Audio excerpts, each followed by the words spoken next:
حکایت۔ مجھ کو یاد ہے کہ ابتدائی وقت میں جب میں مامور کیا گیا تو مجھے یہ الہام ہوا کہ جو براہین کے صفحہ 238 میں مندرج ہے، یا احمدو بارک اللہ فیکا ما رمیت اذ رمیت ولکن اللہ رما، الرحمن علم القرآن لتنذر قوما ما انذر آباؤہم ولتستبین سبیل المجرمین قل انی امرت وانا اول المؤمنین۔ یعنی اے احمد، خدا نے تجھ میں برکت رکھ دی، اور جو تو نے چلایا یہ تو نے نہیں چلایا بلکہ خدا نے چلایا۔ اس نے تجھے علم قرآن کا دیا تا تو ان کو ڈراوے جن کے باپ دادے نہیں ڈرائے گئے، اور تا مجرموں کی راہ کھل جائے، یعنی سعید لوگ الگ ہو جائیں اور شرارت پیشہ اور سرکش آدمی الگ ہو جائیں، اور لوگوں کو کہہ دے کہ میں مامور ہو کر آیا ہوں اور میں اول المؤمنین ہوں۔ ان الہامات کے بعد کئی طور کے نشان ظاہر ہونے شروع ہوئے، چنانچہ من جملہ ان کے ایک یہ کہ 28 نومبر 1885 کی رات کو، یعنی اس رات کو جو 28 نومبر 1885 کے دن سے پہلے آئی ہے، اس قدر شہب کا تماشا آسمان پر تھا جو میں نے اپنی تمام عمر میں اس کی نظیر کبھی نہیں دیکھی، اور آسمان کی فضا میں اس قدر ہزارہا شعلے ہر طرف چل رہے تھے جو اس رنگ کا دنیا میں کوئی بھی نمونہ نہیں تا میں اس کو بیان کر سکوں۔ مجھ کو یاد ہے کہ اس وقت یہ الہام بکثرت ہوا تھا کہ ما رمیتا اذ رمیتا ولکن اللہ رما، سو اس رمی کو رمی شہب سے بہت مناسبت تھی۔ یہ شہب ثاقبہ کا تماشا جو 28 نومبر 1885 کی رات کو ایسا وسیع طور پر ہوا، جو یورپ اور امریکہ اور ایشیا کے عام اخباروں میں بڑی حیرت کے ساتھ چھپ گیا، لوگ خیال کرتے ہوں گے کہ یہ بے فائدہ تھا، لیکن خداوند کریم جانتا ہے کہ سب سے زیادہ غور سے اس تماشے کے دیکھنے والا اور پھر اس سے حظ اور لذت اٹھانے والا میں ہی تھا۔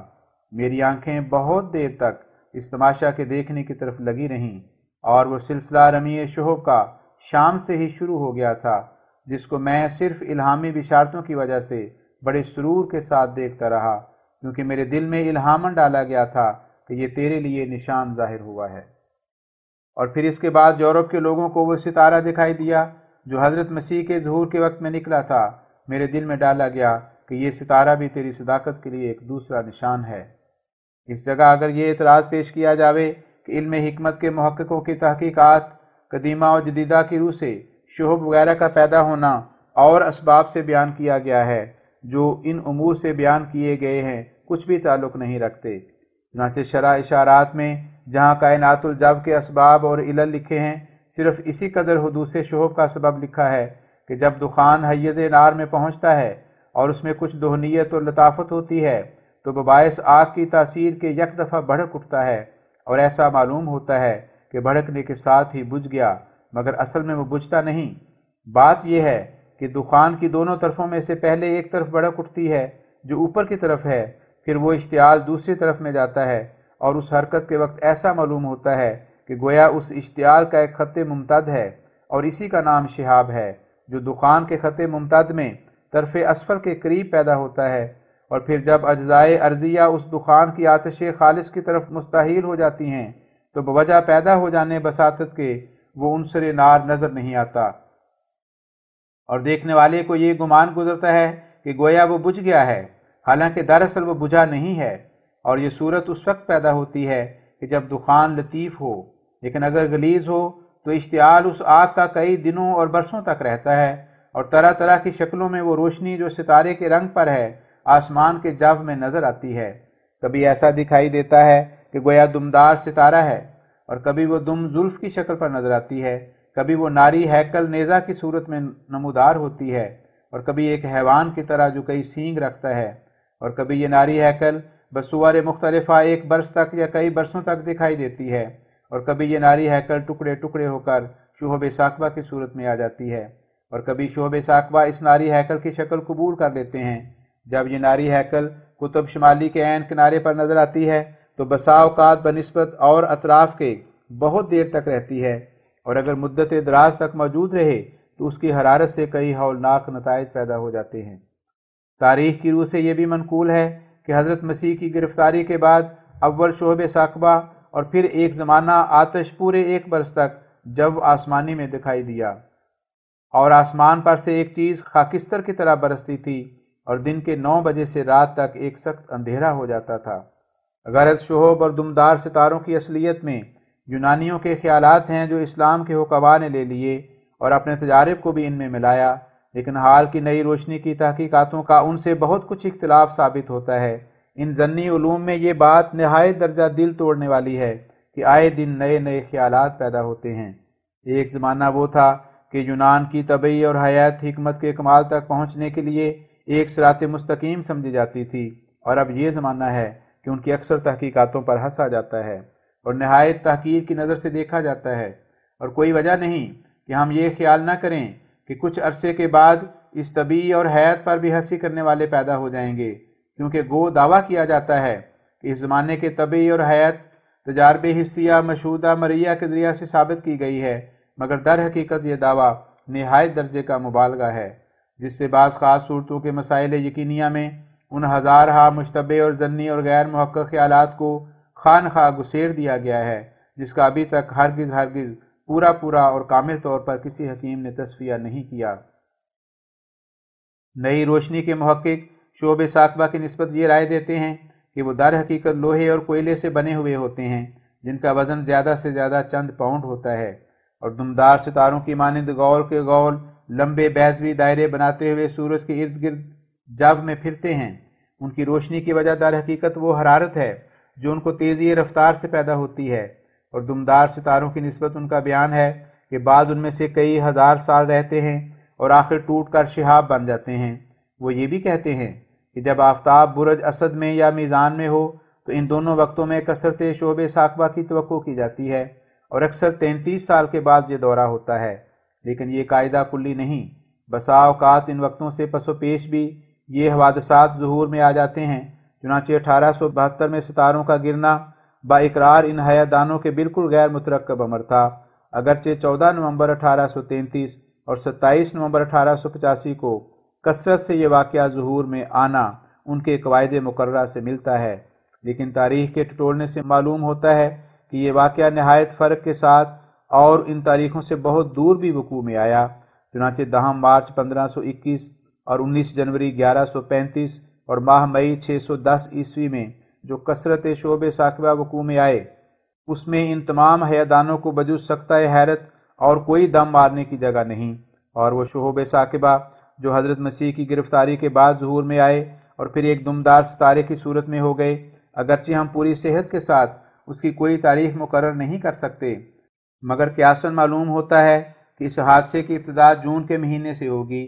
کیونکہ گو ہم اس پرانے واقعہ کی تشخیص میں عیسائیوں کے مختلف فی بیانات سے کوئی عمدہ فائدہ نہیں اٹھا سکتے، مگر استنباط کے طور پر یہ پتہ ملتا ہے کہ حضرت مسیح جب یہودیوں کے ہاتھ میں گرفتار ہوئے تب شدت گرمی کا مہینہ تھا، کیونکہ گرفتاری کی حالت میں ان کا سخت پیاسا ہونا صاف ظاہر کر رہا ہے کہ موسم کا یہی تقاضا تھا کہ گرمی اور پیاس محسوس ہو۔ سو وہ مہینہ جون ہے، کیونکہ اس وقت ایک سخت آندھی بھی آئی تھی جس کے ساتھ اندھیرا ہو گیا تھا، اور جون کے مہینے میں اکثر آندھیاں بھی آتی ہیں۔ اب اس تمام تحقیقات سے معلوم ہوا کہ در حقیقت کائنات الجو بالخصوص شعب ثاقبہ اور دمدار ستاروں کے بارے میں کوئی قطعی اور یقینی طریقے بصیرت حیات دانوں اور طبی والوں کو اب تک ہاتھ میں نہیں آیا۔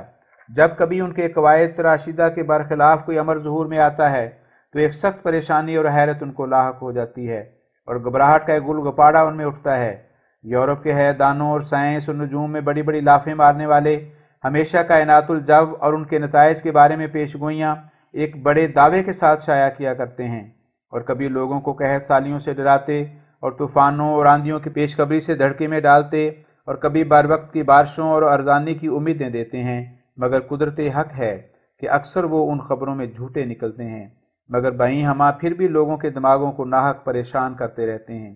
یوں تو وہ اپنے فکروں کو دور تک پہنچا کر خدائے عز و جل کی خدائی میں ہاتھ ڈالنا چاہتے ہیں، مگر حکمت ازلی ہمیشہ ان کو شرمندہ کرتی ہے۔ اب ظاہر ہے کہ جن لوگوں کی فاش خطا ہمیشہ ثابت ہوتی رہتی ہے، ان کی نسبت کیوں کر گمان کر سکتے ہیں کہ جو کچھ انہوں نے نظام اور سائنس کے بارے میں اب تک دریافت کیا ہے وہ سب یقینی ہے۔ ہمیں تو ان کے اکثر معلومات کا ضمنی مرتبہ ماننے میں بھی شرم آتی ہے، کیونکہ اب تک ان کے خیالات میں بے اصل اور بے ثبوت باتوں کا ذخیرہ بڑھا ہوا ہے۔ اس وقت امام راضی رحمۃ اللہ کا یہ قول نہایت پیارا معلوم ہوتا ہے کہ من ارادہ ان یقتالا مملکت الباری بمکیال العقل فقط ضل ضلالا بعیدا، یعنی جو شخص خدا تعالیٰ کے ملک کو اپنی عقل کے پیمانے سے ناپنا چاہے تو وہ راستی اور صداقت اور سلامت روی سے دور جا پڑا۔ اب اس عاجز پر خداوند کریم نے جو کچھ کھولا اور ظاہر کیا وہ یہ ہے کہ اگر ہے دانوں اور طبی والوں کے قواعد کسی قدر شعبے ثاقبہ اور دمدار ستاروں کی نسبت قبول بھی کیے جائیں، تب بھی جو کچھ قرآن کریم میں اللہ جل شانہ و عز اسمہ نے ان کائنات الجو کی روحانی اغراض کی نسبت بیان فرمایا ہے، اس میں اور ان ناقص العقل حکماء کے بیان میں کوئی مزاحمت اور جھگڑا نہیں، کیونکہ ان لوگوں نے تو اپنا منصب صرف اس قدر قرار دیا ہے کہ علل مادیہ اور اسباب عادیہ ان چیزوں کے دریافت کر کے نظام ظاہری کا ایک باقاعدہ سلسلہ مقرر کر دیا جائے، لیکن قرآن کریم میں روحانی نظام کا ذکر ہے، اور ظاہر ہے کہ خدا تعالیٰ کا ایک فعل اس کے دوسرے فعل کا مزاحم نہیں ہو سکتا۔ بس کیا یہ تعجب کی جگہ ہو سکتی ہے کہ جسمانی اور روحانی نظام خدا تعالیٰ کی قدرت سے ہمیشہ ساتھ ساتھ رہیں، بالخصوص جس حالت میں ہمیشہ ربانی مسئلے دنیا میں آتے رہتے ہیں اور خدا تعالیٰ کے بڑے بڑے ارادوں کی حرکت شروع رہتی ہے، اور کوئی صدی ایسی نہیں آتی کہ جو دنیا کے کسی نہ کسی حصے میں ان امور میں سے کسی امر کا ظہور نہ ہو، تو اس بات کے ماننے کے لیے ذرا بھی استبعاد باقی نہیں رہتا کہ کثرت شہب وغیرہ روحانی طور پر ضرور خدا تعالیٰ کے اس روحانی انتظام کے تجدد اور حدوث پر دلالت کرتے ہیں جو الہی دین کی تقویت کے لیے ابتدا سے چلا آتا ہے، خاص کر جب اس بات کو ذہن میں خوب یاد رکھا جائے کہ کثرت سکوت شہب وغیرہ صرف اسی امر سے براہ راست مخصوص نہیں کہ کوئی نبی یا وارث نبی اصلاح دین کے لیے پیدا ہو، بلکہ اس کے ضمن میں یہ بات بھی داخل ہے کہ اس نبی یا وارث اور قائم مقام نبی کے ارحاسات پر بھی کثرت شہب ہوتی ہے، بلکہ اس کی نمایاں فتوحات پر بھی کثرت سکوت شہب ہوتی ہے، کیونکہ اس وقت رحمان کا لشکر شیطان کے لشکر پر کامل فتح پا لیتا ہے۔ بس جب ایسے بڑے بڑے امور پیدا ہونے لگتے ہیں کہ اس نبی یا وارث نبی کے لیے بطور ارحاس ہیں، یا اس کی کارروائیوں کے اول درجے پر ممد اور معاون ہیں، یا اس کے فتح یابی کے آثار ہیں، تو ان کے قرب زمانہ میں بھی کثرت سکوت شہب وغیرہ حوادث وقوع میں آ جاتے ہیں۔ تو اس صورت میں ہر یک غبی کو بھی یہ بات صفائی سے سمجھ میں آ سکتی ہے کہ در حقیقت یہ کثرت سکوت شہب روحانی سلسلے کی متفرق خدمات کے لیے اور ان کے اول یا آخر یا درمیان میں آتی ہے، اور وہ سلسلہ ہمیشہ جاری ہے اور جاری رہے گا۔ مثلاً حال کے یورپ کے حیدان جو 27 نومبر 1885 کے شہب یا 19ویں صدی کے دوسرے واقعات شہب کا ذکر کرتے ہیں اور ان پر ایسا زور دیتے ہیں کہ گویا ان کے پاس سب سے بڑھ کر یہی نظیریں ہیں، وہ ذرا غور سے سمجھ سکتے ہیں کہ اس صدی کے اواخر میں جو روحانی سلسلے کے بڑے بڑے کام ظہور میں آنے والے تھے، اور خدا تعالیٰ اپنے ایک بندے کے توسط سے دین توحید کے تازہ کرنے کے لیے ارادہ فرما رہا تھا، اس لیے اس نے 19ویں صدی عیسوی میں کئی دفعہ کثرت سکوت شہب کا تماشا دکھلایا تاب وہ امر مؤکد ہو جاوے جس کا قطعی طور پر اس نے ارادہ فرما دیا ہے۔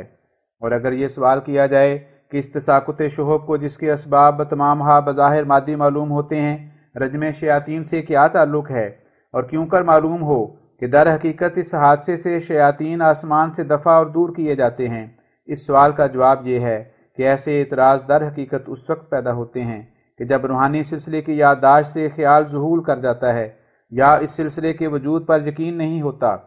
ورنہ جس شخص کی دونوں سلسلوں پر نظر ہے وہ بآسانی سمجھ سکتا ہے کہ اجرام علوی اور اجسام سفلی اور تمام کائنات الجو میں جو کچھ تغیر اور تحول اور کوئی امر مستحدث ظہور میں آتا ہے اس کے حدوث کی در حقیقت دو علتیں یعنی موجب ہیں۔ اول، پہلے تو یہی سلسلہ علل نظام جسمانی جس سے ظاہری فلسفی اور طبعی بحث اور سروکار رکھتا ہے، اور جس کی نسبت ظاہر بین حکماء کی نظر یہ خیال رکھتی ہے کہ وہ جسمانی علل اور معلولات اور مؤثرات اور متاثرات سے منضبط اور ترتیب یافتہ ہے۔ دوسرے وہ سلسلہ جو ان ظاہر بین حکماء کی نظر قاصر سے مخفی ہے، اور وہ خدا تعالیٰ کے ملائک کا سلسلہ ہے جو اندر ہی اندر اس ظاہری سلسلے کو مدد دیتا ہے اور اس ظاہری کاروبار کو انجام تک پہنچا دیتا ہے، اور بالغ نظر لوگ بخوبی اس بات کو سمجھتے ہیں کہ بغیر تائید اس سلسلے کے جو روحانی ہے ظاہری سلسلے کا کام ہرگز چل ہی نہیں سکتا، اگرچہ ایک ظاہر بین فلاسفر اسباب کو موجود پا کر خیال کرتا ہے کہ فلاں نتیجہ ان اسباب کے لیے ضروری ہے، مگر ایسے لوگوں کو ہمیشہ شرمندہ ہونا پڑتا ہے جبکہ باوجود اجتماع اسباب کے نتیجہ برعکس نکلتا ہے، یا وہ اسباب اپنے اختیار اور تدبیر سے باہر ہو جاتے ہیں۔ مثلاً ایک طبیب نہایت احتیاط سے ایک بیمار بادشاہ کا علاج کرتا ہے، یا مثلاً ایک گروہ طبیبوں کو ایسے مریض کے لیے دن رات تشخیص مرض اور تجویز دوا اور تدبیر غذا میں ایسا مصروف ہوتا ہے کہ اپنے دماغ کی تمام عقل اس پر خرچ کر دیتا ہے، مگر جب کہ اس بادشاہ کی موت مقدر ہوتی ہے تو وہ تمام تجویزیں خطا جاتی ہیں، اور چند روز طبیبوں اور موت کی لڑائی ہو کر آخر موت فتح پاتی ہے۔ اس طور کے ہمیشہ نمونے ظاہر ہوتے رہتے ہیں، مگر افسوس کہ لوگ ان کو غور کی نظر سے نہیں دیکھتے۔ بہرحال یہ ثابت ہے کہ قادر مطلق نے دنیا کے حوادث کو صرف اسی ظاہری سلسلے تک محصور اور محدود نہیں کیا، بلکہ ایک باطنی سلسلہ ساتھ ساتھ جاری ہے۔ اگر آفتاب ہے یا مہتاب یا زمین یا وہ بخارات جن سے پانی برستا ہے، یا وہ آندیاں جو زور سے آتی ہیں، یا وہ اولے جو زمین پر گرتے ہیں، یا وہ شہب ثاقبہ جو ٹوٹتے ہیں، اگرچہ یہ تمام چیزیں اپنے کاموں اور تمام تغیرات اور تحولات اور حدوثات میں ظاہری اسباب بھی رکھتی ہیں جن کے بیان میں حیات اور طبی کے دفتر بھرے پڑے ہیں، لیکن بائیں ہمہ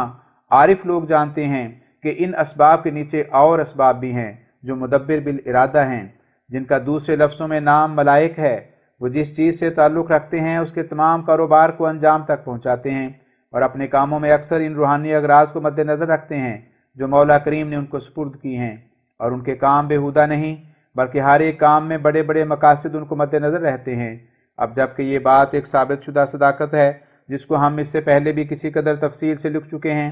اور ہمارے رسالہ توضیح مرام میں بھی یہ تمام بحث نہایت لطافت بیان سے مندرج ہے کہ حکیم مطلق نے اس عالم کے آسن طور پر کاروبار چلانے کے لیے دو نظام رکھے ہوئے ہیں، اور باطنی نظام فرشتوں کے متعلق ہے، اور کوئی جز ظاہری نظام کی ایسی نہیں جس کے ساتھ درپردہ باطنی نظام نہ ہو۔ تو اس صورت میں ایک مسترشد بڑی آسانی سے سمجھ سکتا ہے کہ شعب ثاقبہ کے تساقط کا ظاہری نظام جن علل اور اسباب پر مبنی ہے، وہ علل اور اسباب روحانی نظام کے کچھ مزاحم اور سد راہ نہیں، اور روحانی نظام یہ ہے کہ ہر یک شہاب جو ٹوٹتا ہے دراصل اس پر ایک فرشتہ موکل ہوتا ہے جو اس کو جس طرف چاہتا ہے حرکت دیتا ہے، چنانچہ شہب کی طرز حرکات ہی اس پر شاہد ہے، اور یہ بات صاف ظاہر ہے کہ فرشتے کا کام عبث نہیں ہو سکتا، اس کی تحت میں ضرور کوئی نہ کوئی غرض ہوگی جو مصالح دین اور دنیا کے لیے مفید ہو، لیکن ملائک کے کاموں کے اغراض کو سمجھنا بجز توسط ملائک ممکن نہیں، سو بتوسط ملائک یعنی جبرائیل علیہ السلام آخر الرسل صلی اللہ علیہ وسلم پر یہی ظاہر ہوا کہ ملائک کے اس فعل رمی شہب سے علت گائی رجم شیاطین ہے، اور یہ بھید کہ شہب کے ٹوٹنے سے کیوں کر شیاطین بھاگ جاتے ہیں، اس کا سر روحانی سلسلے پر نظر کرنے سے یہ معلوم ہوتا ہے کہ شیاطین اور ملائک کی عداوت ذاتی ہے۔ پس ملائک ان شہب کے چھوڑنے کے وقت جن پر وہ ستاروں کی حرارت کا بھی اثر ڈالتے ہیں اپنی ایک نورانی طاقت جو میں پھیلاتے ہیں، اور ہر یک شہاب جو حرکت کرتا ہے وہ اپنے ساتھ ایک ملکی نور رکھتا ہے، کیونکہ فرشتوں کے ہاتھ سے برکت پا کر آتا ہے، اور شیطان سوزی کا اس میں ایک مادہ ہوتا ہے۔ بس یہ اعتراض نہیں ہو سکتا کہ جنات تو آگ سے مخلوق ہیں، وہ آگ سے کیا ضرر اٹھائیں گے، کیونکہ در حقیقت جس قدر رمی شہب سے جنات کو ضرر پہنچتا ہے اس کا یہ ظاہری موجب آگ نہیں بلکہ وہ روشنی موجب ہے جو فرشتے کے نور سے شہب کے ساتھ شامل ہوتی ہے، جو بالخاصیت محرک شیاطین ہے۔ اس ہماری تقریر پر کوئی یہ اعتراض نہ کرے کہ یہ تمام تقریر صرف بے ثبوت خیالات اور غایت کار خطابیات میں سے ہے جس کا معقولی طور پر کوئی بھی ثبوت نہیں، کیونکہ ہم اس بات کو بخوبی ثابت کر چکے ہیں کہ اس عالم کی حرکات اور حوادث خود بخود نہیں، اور نہ بغیر مرضی مالک، اور نہ عبث اور بیہودہ ہیں، بلکہ در پردہ تمام اجرام علوی اور اجسام سفلی کے لیے من جانب اللہ مدبر مقرر ہیں، جن کو دوسرے لفظوں میں ملائک کہتے ہیں۔ اور جب تک کوئی انسان پابند اعتقاد وجود ہستی باری ہے اور داہریہ نہیں، اس کو ضرور یہ بات ماننی پڑے گی کہ یہ تمام کاروبار عبث نہیں، بلکہ ہر یک حدوث اور ظہور پر خدا تعالیٰ کی حکمت اور مصلحت بالارادہ کا ہاتھ ہے، اور وہ ارادہ تمام انتظام کے موافق بتوسط اسباب ظہور پذیر ہوتا ہے، چونکہ خدا تعالیٰ نے اجرام اور اجسام کو علم اور شعور نہیں دیا، اس لیے ان باتوں کے پورا کرنے کے لیے جن میں علم اور شعور درکار ہے ایسے اسباب یعنی ایسی چیزوں کے توسط کی حاجت ہوئی جن کو علم اور شعور دیا گیا ہے، اور وہ ملائک ہیں۔ اب ظاہر ہے کہ جب ملائک کی یہی شان ہے کہ وہ عبث اور بیہودہ طور پر کوئی کام نہیں کرتے بلکہ اپنی تمام خدمات میں اغراض اور مقاصد رکھتے ہیں، اس لیے ان کی نسبت یہ بات ضروری طور پر ماننی پڑے گی کہ رجم کی خدمت میں بھی ان کا کوئی اصل مقصد ہے، اور چونکہ عقل اس بات کے درک سے قاصر ہے کہ وہ کون سا مقصد ہے، اس لیے اس عقدہ کے حل کے لیے عقل سے سوال کرنا بے محل سوال ہے۔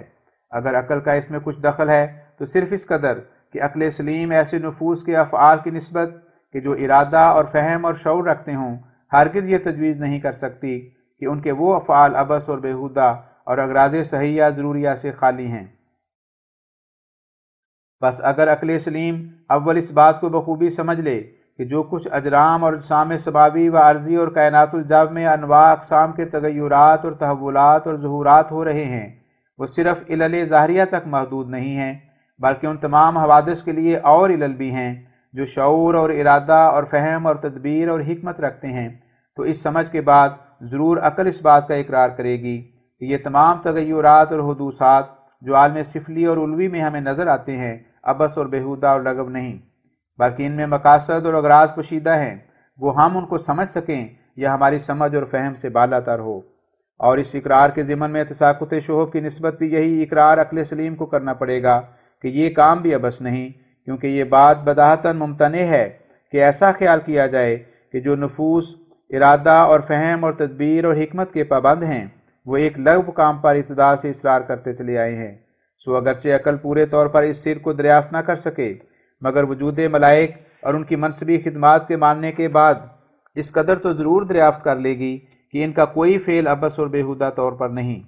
اس اقرار کے بعد اگرچہ عقل مفصلاً تساقط شہب کی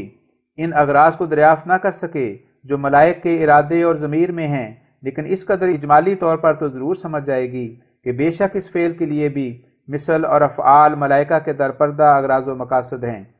پس وہ بوجہ اس کے کہ ادراک تفصیلی سے عاجز ہے اس تفصیل کے لیے کسی اور ذریعے کے محتاج ہوگی جو حدود عقل سے بڑھ کر ہے، اور وہ ذریعہ وحی اور الہام ہے جو اسی غرض سے انسان کو دیا گیا ہے تا انسان کو ان معارف اور حقائق تک پہنچا دے کہ جن تک مجرد عقل پہنچا نہیں سکتی، اور وہ اسرار دقیقہ اس پر کھولے جو عقل کے ذریعے سے کھل نہیں سکتے۔ اور وحی سے مراد ہماری وحی قرآن ہے جس نے ہم پر یہ عقدہ کھول دیا کہ اسقاط شہب سے ملائکہ کی غرض رجم شیاطین ہے، یعنی یہ ایک قسم کا انتشار نورانیت ملائک کے ہاتھ سے اور ان کے نور کی آمیزش سے ہے جس کا جنات کی ظلمت پر اثر پڑتا ہے، اور جنات کے افعال مخصوصہ اس سے رو بکمی ہو جاتے ہیں، اور اگر اس انتشار نورانیت کی کثرت ہو تو بوجہ نور کے مقناطیسی جذب کے مظاہر کاملہ نورانیت کے انسانوں میں سے پیدا ہوتے ہیں، ورنہ یہ انتشار نورانیت بوجہ اپنی ملکی خاصیت کے کسی قدر دلوں کو نور اور حقانیت کی طرف کھینچتا ہے، اور یہ ایک خاصیت ہے جو ہمیشہ دنیا میں انی طور پر اس کا ثبوت ملتا رہا ہے۔ دنیا میں ہزارہا چیزوں میں ایسے خواص پائے جاتے ہیں جو انسان کی عقل سے برتر ہوتے ہیں، اور انسان کوئی عقلی دلیل ان پر قائم نہیں کر سکتا اور ان کے وجود سے بھی انکار نہیں کر سکتا۔ پھر اس خاصیت ثابت شدہ کا صرف اس بنیاد پر انکار کرنا کہ عقل اس کے سمجھنے سے قاصر ہے، اگر نادانی نہیں تو اور کیا ہے؟ کیا انسانی عقل نے تمام ان خواص دقیقہ پر جو اجسام اور اجرام میں پائے جاتے ہیں دلائل عقلی کی روح سے احاطہ کر لیا ہے؟ تا اس اعتراض کا حق پیدا ہو کہ تساقط شہب کی نسبت جو انتشار نورانیت کا بھید بیان کیا جاتا ہے یہ کیوں عقل کی دریافت سے باہر رہ گیا ہے؟ اور جیسا کہ ہم ابھی لکھ چکے ہیں، یہ بات بھی نہیں کہ اس بھید کے تسلیم کرانے کے لیے عقل پر سراسر جبر ہے، بلکہ جس حد تک عقل انسانی اپنے وجود میں طاقت فہم رکھتی ہے وہ اپنی اس حد کے مناسب حال اس بھید کو تسلیم کرتی ہے، انکار نہیں کرتی، کیونکہ عقل سلیم کو وجود ملائکہ اور ان کی خدمات مفوضہ کے تسلیم کرنے کے بعد ماننا پڑتا ہے کہ یہ تساقط شہب بھی ملائکہ کے ذریعہ سے ظہور میں آتا ہے، اور ملائکہ کسی غرض اور مقصد کے لیے اس فعل کو بحکم مولا کریم بجا لاتے ہیں، بس عقل سلیم کا اسی قدر ماننا اس کی ترقی کے لیے ایک زینے کی طرح ہے، اور بلا شبہ اس قدر تسلیم کے بعد عقل سلیم تساقط شہب کو دہریوں اور طبیعیوں کی عقول ناقصہ کی طرح ایک امر عبث خیال نہیں کرے گی، بلکہ تعین کامل کے ساتھ اس رائے کی طرف جھکے گی کہ در حقیقت یہ حکیمانہ کام ہے جس کے تحت میں مقاصد عالیہ ہیں، اور اس قدر علم کے ساتھ عقل سلیم کو اس بات کی حرص پیدا ہوگی کہ ان مقاصد عالیہ کو مفصل طور پر معلوم کرے، پس یہ حرص اور شوق صادق اس کو کشاں کشاں اس مرشد کامل کی طرف لے آئے گا جو وحی قرآن کریم ہے۔ ہاں اگر عقل سلیم کچھ بحث اور چون چرا کر سکتی ہے تو اس موقع پر تو نہیں، لیکن ان مسائل کے ماننے کے لیے بلا شبہ اول اس کا یہ حق ہے کہ خدا تعالیٰ کے وجود میں جس کی سلطنت تبھی قائم رہ سکتی ہے کہ جب ہر یک ذرہ عالم کا اس کا تابع ہو بحث کرے، پھر ملائک کے وجود پر اور ان کی خدمات پر دلائل شافیہ طلب کرے، یعنی اس بات کی پوری تسلی کر لیوے کہ در حقیقت خدا تعالیٰ کا انتظام یہی ہے کہ جو کچھ اجرام اور اجسام اور کائنات الجو میں ہو رہا ہے یا کبھی کبھی ظہور میں آتا ہے، وہ صرف اجرام اور اجسام کے افعال شتر بے مہار کی طرح نہیں ہیں، بلکہ ان کے تمام واقعات کی زمام اختیار حکیم قدیر نے ملائک کے ہاتھ میں دے رکھی ہے، جو ہر دم اور ہر طرفۃ العین میں اس قادر مطلق سے اذن پا کر انواع اقسام کے تصرفات میں مشغول ہیں، اور نہ عبث طور پر بلکہ سراسر حکیمانہ طرز سے بڑے بڑے مقاصد کے لیے اس کرۂ ارض و سما کو طرح طرح کی جنبشیں دے رہے ہیں، اور کوئی فعل بھی ان کا بیکار اور بے معنی نہیں۔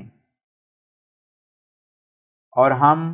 فرشتوں کے وجود اور ان کی ان خدمات پر کسی قدر اسی رسالے میں بحث کر آئے ہیں، جس کی تفصیل یہ ہے کہ فرشتوں کا وجود ماننے کے لیے نہایت سہل اور قریب راہ یہ ہے کہ ہم اپنی عقل کی توجہ اس طرف مبذول کریں کہ یہ بات طے شدہ اور فیصل شدہ ہے کہ ہمارے اجسام کی ظاہری تربیت اور تکمیل کے لیے اور نیز اس کام کے لیے کہ تا ہمارے ظاہری حواس کے افعال مطلوبہ کما ینبغی صادر ہو سکیں، خدا تعالیٰ نے یہ قانون قدرت رکھا ہے کہ عناصر اور شمس و قمر اور تمام ستاروں کو اس خدمت میں لگا دیا ہے کہ وہ ہمارے اجسام اور قوا کو مدد پہنچا کر ان سے بوجہ احسن ان کے تمام کام صادر کرا دیں، اور ہم ان صداقتوں کے ماننے سے کسی طرف بھاگ نہیں سکتے۔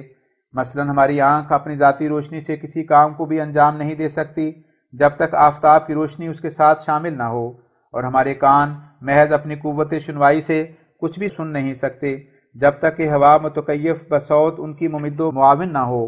بس کیا اس سے یہ ثابت نہیں کہ خدا تعالیٰ کے قانون نے ہمارے قوا کی تکمیل اسباب خارجیہ میں رکھی ہے، اور ہماری فطرت ایسی نہیں ہے کہ اسباب خارجیہ کی مدد سے مستغنی ہو؟ اگر غور سے دیکھو تو نہ صرف ایک دو بات میں بلکہ ہم اپنے تمام حواس، تمام قوا، تمام طاقتوں کی تکمیل کے لیے خارجی امدادات کے محتاج ہیں۔ پھر جبکہ یہ قانون اور انتظام خدائے واحد لا شریک کا، جس کے کاموں میں وحدت اور تناسب ہے، ہمارے خارجی قوا اور حواس اور اغراض جسمانی کی نسبت نہایت شدت اور استحکام اور کمال التزام سے پایا جاتا ہے، تو پھر کیا یہ بات ضروری اور لازمی نہیں کہ ہماری روحانی تکمیل اور روحانی اغراض کے لیے بھی یہی انتظام ہو، تا دونوں انتظام ایک ہی طرز پر واقع ہو کر سانع واحد پر دلالت کریں؟ اور خود ظاہر ہے کہ جس حکیم مطلق نے ظاہری انتظام کی یہ بنا ڈالی ہے اور اسی کو پسند کیا ہے کہ اجرام سماوی اور عناصر وغیرہ اسباب خارجیہ کے اثر سے ہمارے ظاہر اجسام اور قوا اور حواس کی تکمیل ہو، اس حکیم قادر نے ہماری روحانیت کے لیے بھی یہی انتظام پسند کیا ہوگا، کیونکہ وہ واحد لا شریک ہے اور اس کی حکمتوں اور کاموں میں وحدت اور تناسب ہے، اور دلائل انیہ بھی اسی پر دلالت کرتی ہیں۔ سو وہ اشیاء خارجیہ جو ہماری روحانیت پر اثر ڈال کر شمس اور قمر اور عناصر کی طرح جو اغراض جسمانی کے لیے ممد ہیں، ہماری اغراض روحانی کو پورا کرتی ہیں، انہی کا نام ہم ملائک رکھتے ہیں۔ پس اس تقریر سے وجود ملائک کا بوجہ احسن ثابت ہوتا ہے، اور گو ہم پر ان کی کناں کھل نہ سکے اور کھلنا کچھ ضرور بھی نہیں، لیکن اجمالی طور پر قانون قدرت کے توافق اور اتحاد پر نظر کر کے ان کا وجود ہمیں ماننا پڑتا ہے، کیونکہ جس حالت میں ہم نے بطیب خاطر ظاہری قانون کو مان لیا ہے تو پھر کیا وجہ کہ ہم اسی طرز اور طریق پر باطنی قانون کو تسلیم نہ کریں؟ بے شک ہمیں باطنی قانون بھی اسی طرح قبول کرنا پڑے گا کہ جس طرح ہم نے ظاہری قانون کو مان لیا۔ یہی سر ہے کہ خدا تعالیٰ نے اپنی کتاب عزیز میں بعض جگہ ان دونوں قانونوں کو مشترک الفاظ میں بیان کر دیا ہے، جیسا کہ وہ فرماتا ہے وَالزَّارِيَاتِ ذَرْوًا فَالْحَامِلَاتِ وِقْرًا فَالْجَارِيَاتِ جُسْرًا فَالْمُقَسِّمَاتِ أَمْرًا۔ الزاریات 2-5۔ یعنی ان ہواؤں کی قسم ہے جو سمندروں اور دوسرے پانیوں سے بخارات کو ایسا جدا کرتی ہے جو حق جدا کرنے کا ہے۔ پھر ان ہواؤں کی قسم ہے جو ان گراں بار بخارات کو حملدار عورتوں کی طرح اپنے اندر لے لیتی ہیں۔ پھر ان ہواؤں کی قسم ہے جو بادلوں کو منزل مقصود تک پہنچانے کے لیے چلتی ہیں۔ پھر ان فرشتوں کی قسم ہے جو درپردہ ان تمام امور کے منصرم اور انجام دہ ہیں۔ یعنی ہوائیں کیا چیز ہیں اور کیا حقیقت رکھتی ہیں جو خود بخود بخارات کو سمندروں میں سے اٹھاویں اور بادلوں کی صورت بنا دیں اور عین محل ضرورت پر جا کر برساویں، اور مقسم امور بنے، یہ تو در پردہ ملائک کا کام ہے۔ سو خدا تعالیٰ نے ان آیات میں اول حکمائے ظاہر کے طور پر بادلوں کے برسنے کا سبب بتلایا اور بیان فرمایا کہ کیوں کر پانی بخار ہو کر بادل اور ابر ہو جاتا ہے، اور پھر آخری فقرے میں یعنی فالمقسمات امرا میں حقیقت کو کھول دیا اور ظاہر کر دیا کہ کوئی ظاہر بین یہ خیال نہ کرے کہ صرف جسمانی علل اور معلولات کا سلسلہ نظام ربانی کے لیے کافی ہے، بلکہ ایک اور سلسلہ علل روحانیہ کا اس جسمانی سلسلے کے نیچے ہے، جس کے سہارے سے یہ ظاہری سلسلہ جاری ہے۔ اور پھر ایک دوسری جگہ فرماتا ہے والمرسلات عرفا فالعاصفات عصفا والناشرات نشرا فالفارقات فرقا فالملقیات ذکرا۔ المرسلات 2:6، یعنی قسم ہے ان ہواؤں کی اور ان فرشتوں کی جو نرمی سے چھوڑے گئے ہیں، اور قسم ہے ان ہواؤں کی اور ان فرشتوں کی جو زور اور شدت کے ساتھ چلتے ہیں، اور قسم ہے ان ہواؤں کی جو بادلوں کو اٹھاتی ہیں، اور ان فرشتوں کی جو ان بادلوں پر موکل ہیں، اور قسم ہے ان ہواؤں کی جو ہر یک چیز کو جو معرض ذکر میں آ جائے کانوں تک پہنچاتی ہیں، اور قسم ہے ان فرشتوں کی جو الہی کلام کو دلوں تک پہنچاتے ہیں۔ اسی طرح خدا تعالیٰ نے آیت فالمدبرات امرا النازعات 6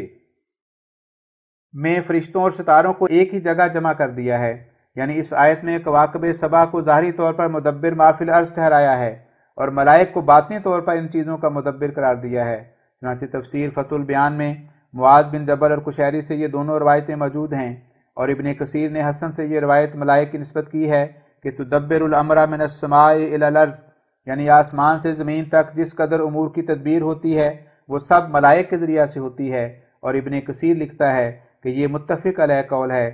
کہ مدبرات امر ملائک ہیں،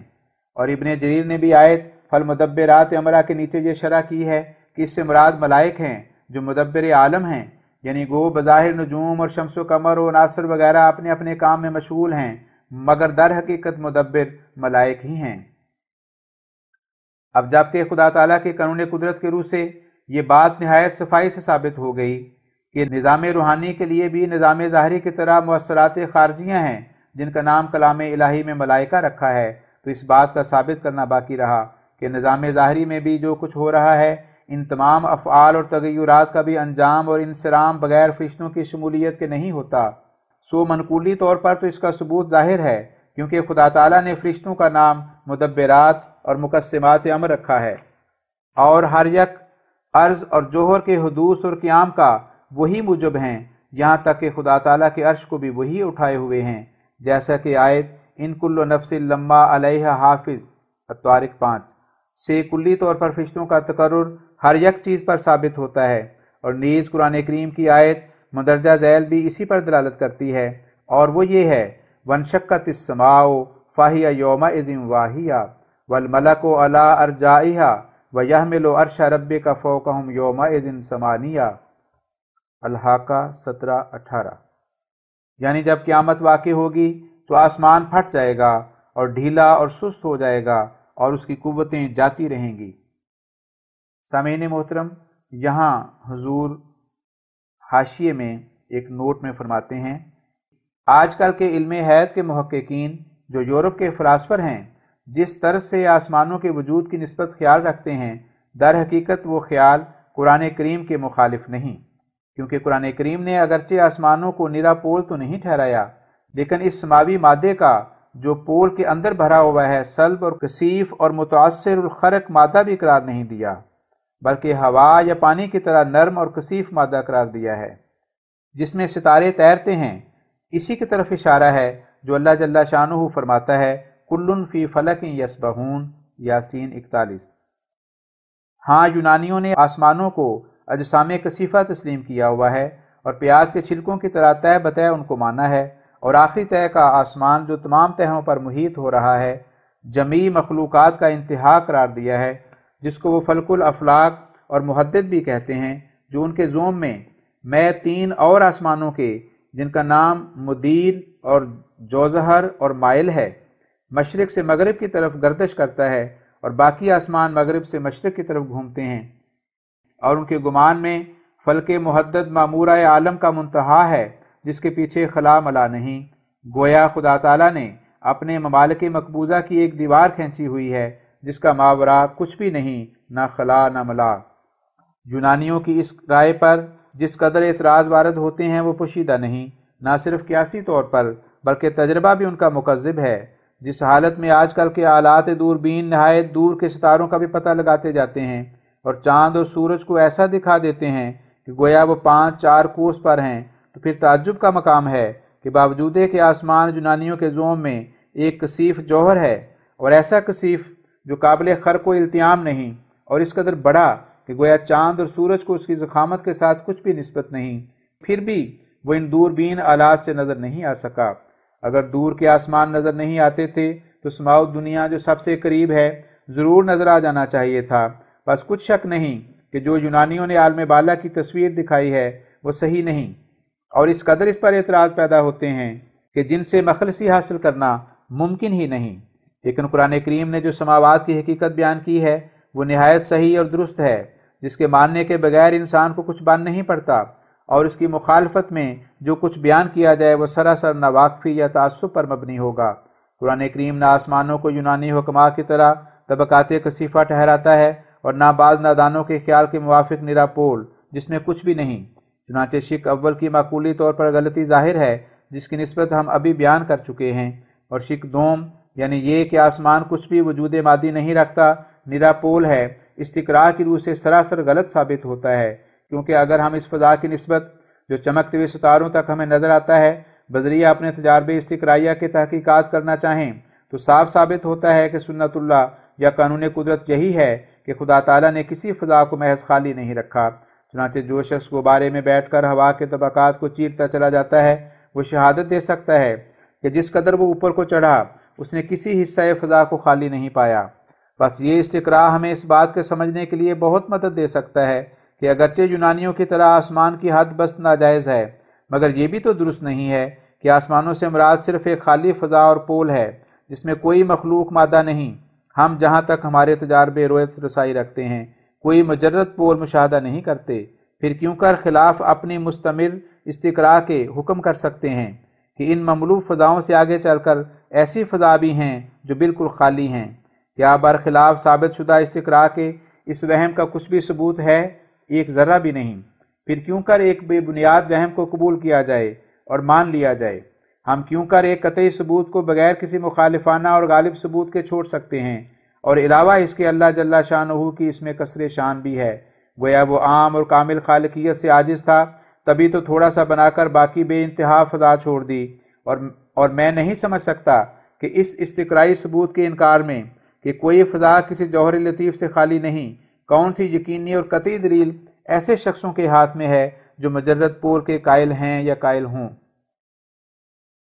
اگر کوئی شخص ایسا ہی اعتقاد اور رائے رکھتا ہے کہ چند مادی کروں کے بعد تمام پول ہی پڑا ہے جو بے انتہا ہے، تو وہ ہماری اس حجت استقرائی سے صاف اور صریح طور پر ملزم ٹھہر جاتا ہے۔ ظاہر ہے کہ استقراء وہ استدلال اور حجت کی قسم ہے جو اکثر دنیا کے ثبوتوں کو اسی سے مدد ملی ہے۔ مثلا ہمارا یہ قول کہ انسان کی 2 آنکھیں ہوتی ہیں اور 1 زبان اور 2 کان، اور وہ عورتوں کی پیشاب گاہ کی راہ سے پیدا ہوتا ہے، اور پہلے بچہ پھر جوان اور پھر بوڑھا ہوتا ہے، اور آخر کسی قدر عمر پا کر مر جاتا ہے۔ اور ایسا ہی ہمارا یہ قول کہ انسان سوتا بھی ہے اور کھاتا بھی، اور آنکھوں سے دیکھتا اور ناک سے سونگھتا اور کانوں کے ذریعے سے سنتا اور پیروں سے چلتا اور ہاتھوں سے کام کرتا، اور 2 کانوں میں اس کا سر ہے، اور ایسا ہی اور صدہا باتیں، اور ہر ایک نوع نباتات اور جمادات اور حیوانات کی نسبت جو ہم نے طرح طرح کے خواص دریافت کیے ہیں، ان سب کا ذریعہ بجز استقراء کے اور کیا ہے؟ پھر اگر استقراء میں کسی کو کلام ہو تو یہ تمام علوم درہم برہم ہو جائیں گے، اور اگر یہ خلجان ان کے دلوں میں پیدا ہو کہ آسمانوں کا اگر کچھ وجود ہے تو کیوں نظر نہیں آتا، تو اس کا یہ جواب ہے کہ ہر ایک وجود کا مرئی ہونا شرط نہیں۔ جو وجود نہایت لطافت اور بساطت میں پڑا ہے وہ کیوں کر نظر آ جائے، اور کیوں کر کوئی دوربین اس کو دریافت کر سکے؟ غرض سماوی وجود کو خدا تعالیٰ نے نہایت لطیف قرار دیا ہے۔ چنانچہ اس کی تصریح میں یہ آیت اشارہ کر رہی ہے کہ کلن فی فلک یسبحون، یاسین 41، یعنی ہر یک ستارہ اپنے اپنے آسمان میں جو اس کا مبلغ دور ہے تیر رہا ہے، اور در حقیقت خدا تعالیٰ نے یونانیوں کے محدد کی طرح اپنے عرش کو قرار نہیں دیا اور نہ اس کو محدود قرار دیا، ہاں اس کو اعلیٰ سے اعلیٰ ایک طبقہ قرار دیا ہے جس سے باعتبار اس کی کیفیت اور کمیت کے اور کوئی اعلیٰ طبقہ نہیں ہے، اور یہ امر ایک مخلوق اور موجود کے لیے ممتنع اور محال نہیں ہو سکتا، بلکہ نہایت قرینے قیاس ہے کہ جو طبقہ عرش اللہ کہلاتا ہے وہ اپنی وسعتوں میں خدائے غیر محدود کے مناسب حال اور غیر محدود ہو۔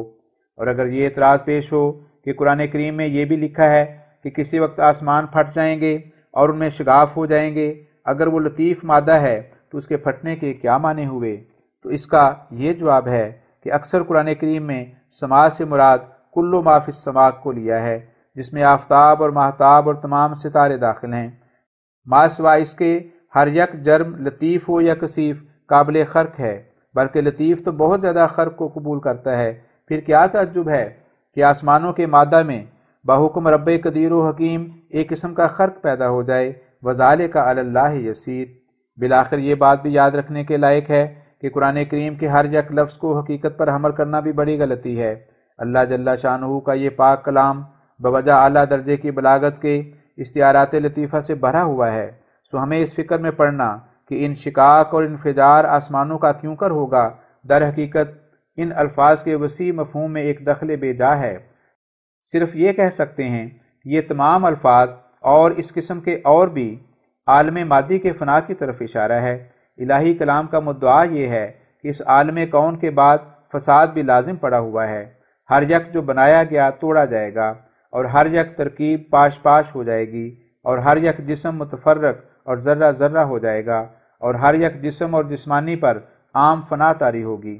اور قرآن کریم کے بہت سے مقامات سے ثابت ہوتا ہے کہ انشقاق اور انفجار کے الفاظ جو آسمانوں کی نسبت وارد ہیں، ان سے ایسے معنی مراد نہیں ہیں جو کسی جسم صلب اور کثیف کے حق میں مراد لیے جاتے ہیں، جیسا کہ ایک دوسرے مقام میں اللہ جل شانہ فرماتا ہے وَالسَّمَاوَاتُ مَطْوِيَّاتٌ بِيَمِينِهِ الزمر 68۔ یعنی دنیا کے فنا کرنے کے وقت خدا تعالیٰ آسمانوں کو اپنے داہنے ہاتھ سے لپیٹ لے گا۔ اب دیکھو کہ اگر شق السماوات سے در حقیقت پھاڑنا مراد لیا جائے تو مطویات کا لفظ اس سے مغائر اور منافی پڑے گا، کیونکہ اس میں پھاڑنے کا کہیں ذکر نہیں، صرف لپیٹنے کا ذکر ہے۔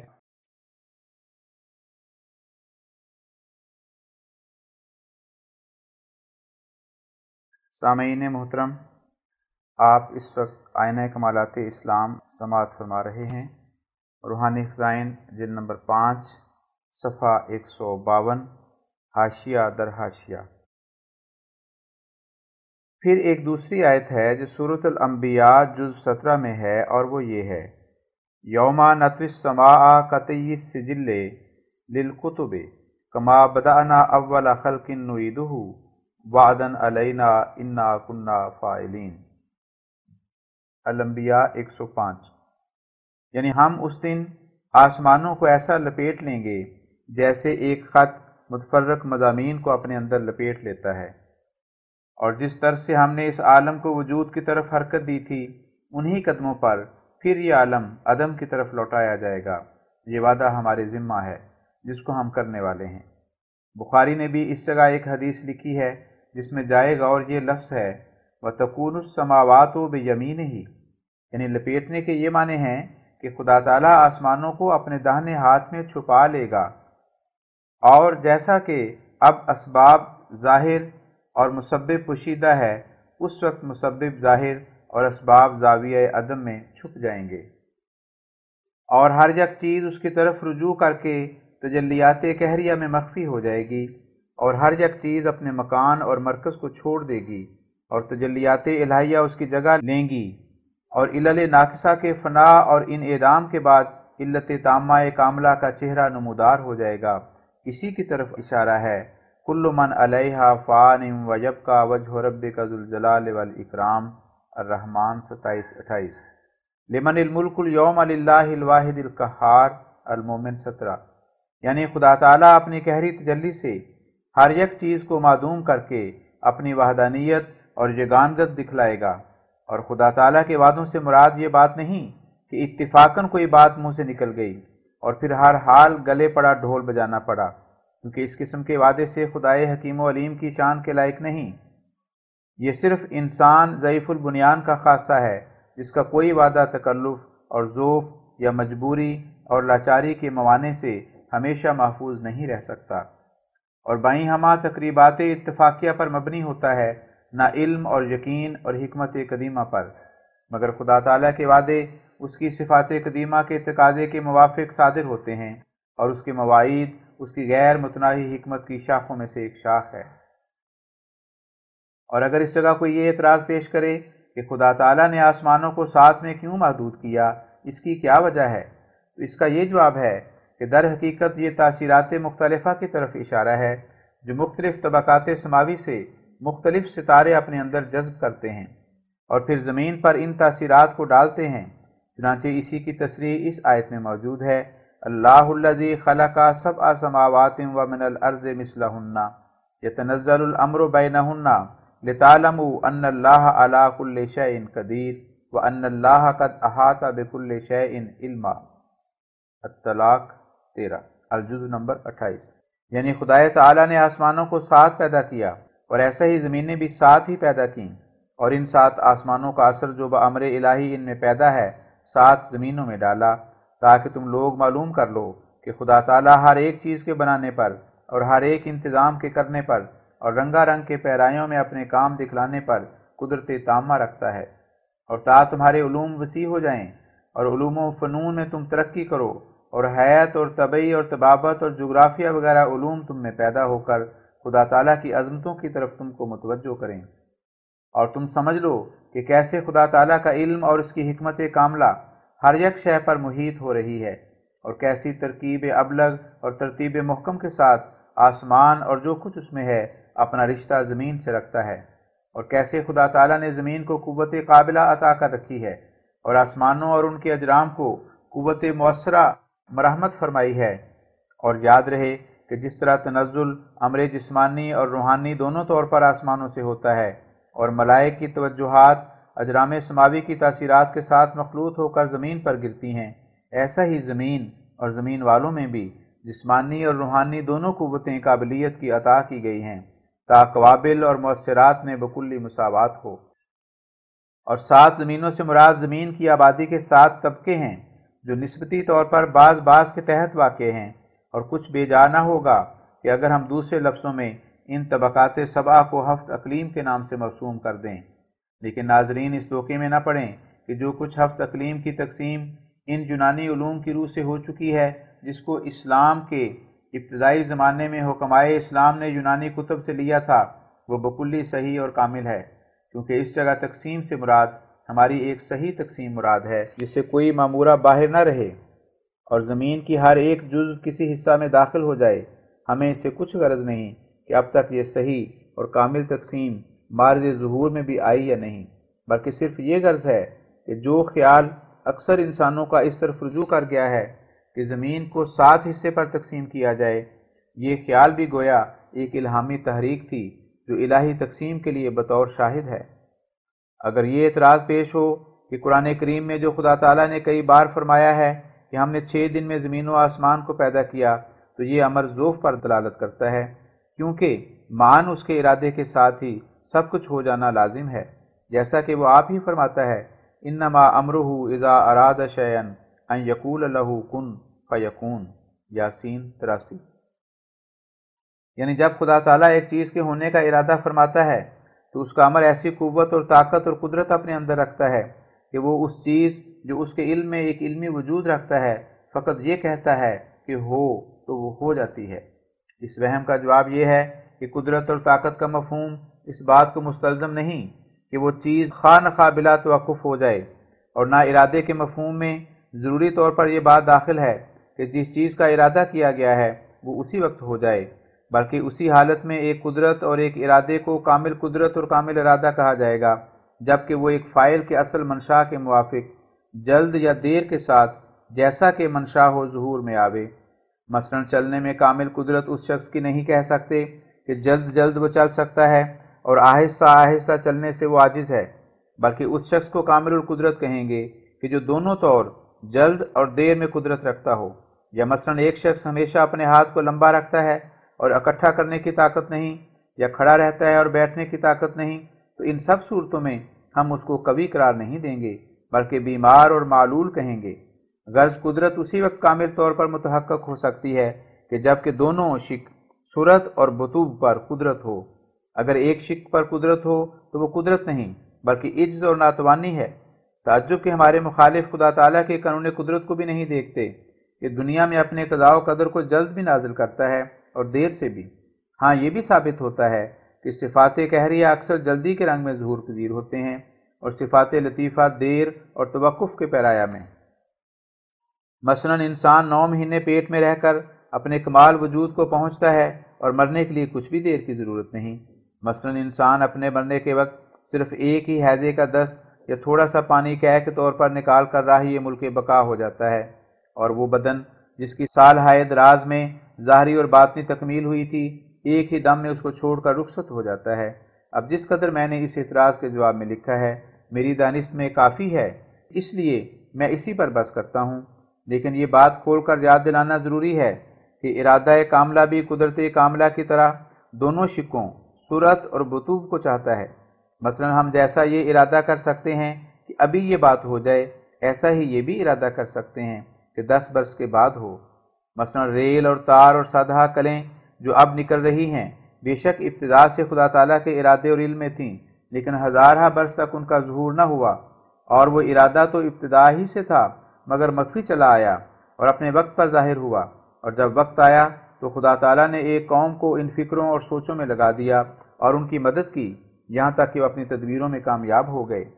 اور اس جگہ کے متعلق ایک اور اعتراض ہے جو بعض نواقف عاریہ پیش کیا کرتے ہیں، اور وہ یہ ہے کہ قرآن مجید میں اللہ تعالیٰ فرماتا ہے ان ربکم اللہ الذی خلق السماوات والارض فی 6 ایام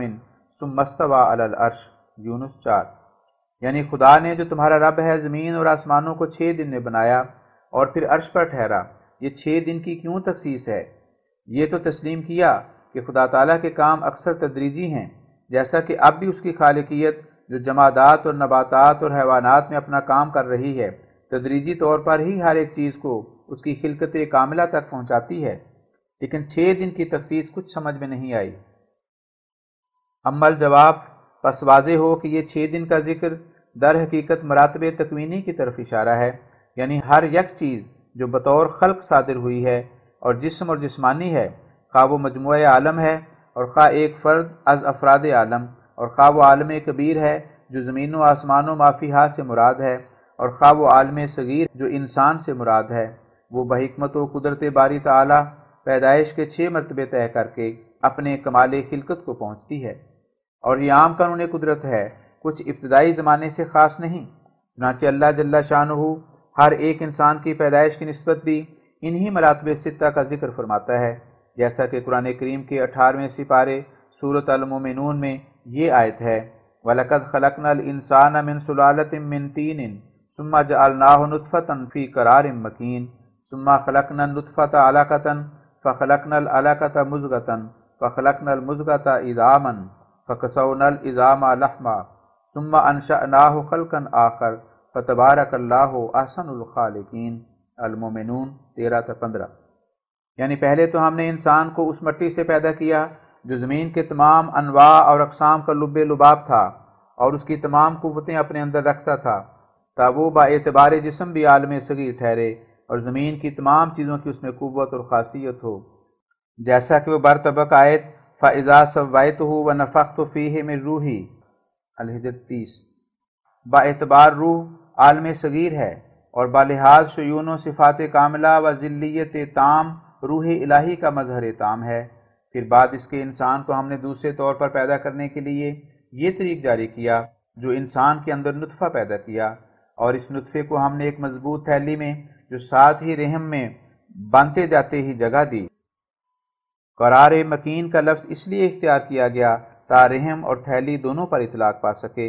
اور پھر ہم نے نطفے سے علقہ بنایا اور علقہ سے مضغہ اور مضغے کے بعض حصوں میں سے ہڈیاں اور ہڈیوں پر پوست پیدا کیا، پھر اس کو ایک اور پیدائش دی یعنی روح اس میں ڈال دی۔ بس کیا ہی مبارک ہے وہ خدا جو اپنی صنعت کاری میں تمام صناؤں سے بالحاظ حسن صنعت و کمال عجائبات خلقت بڑا ہوا ہے۔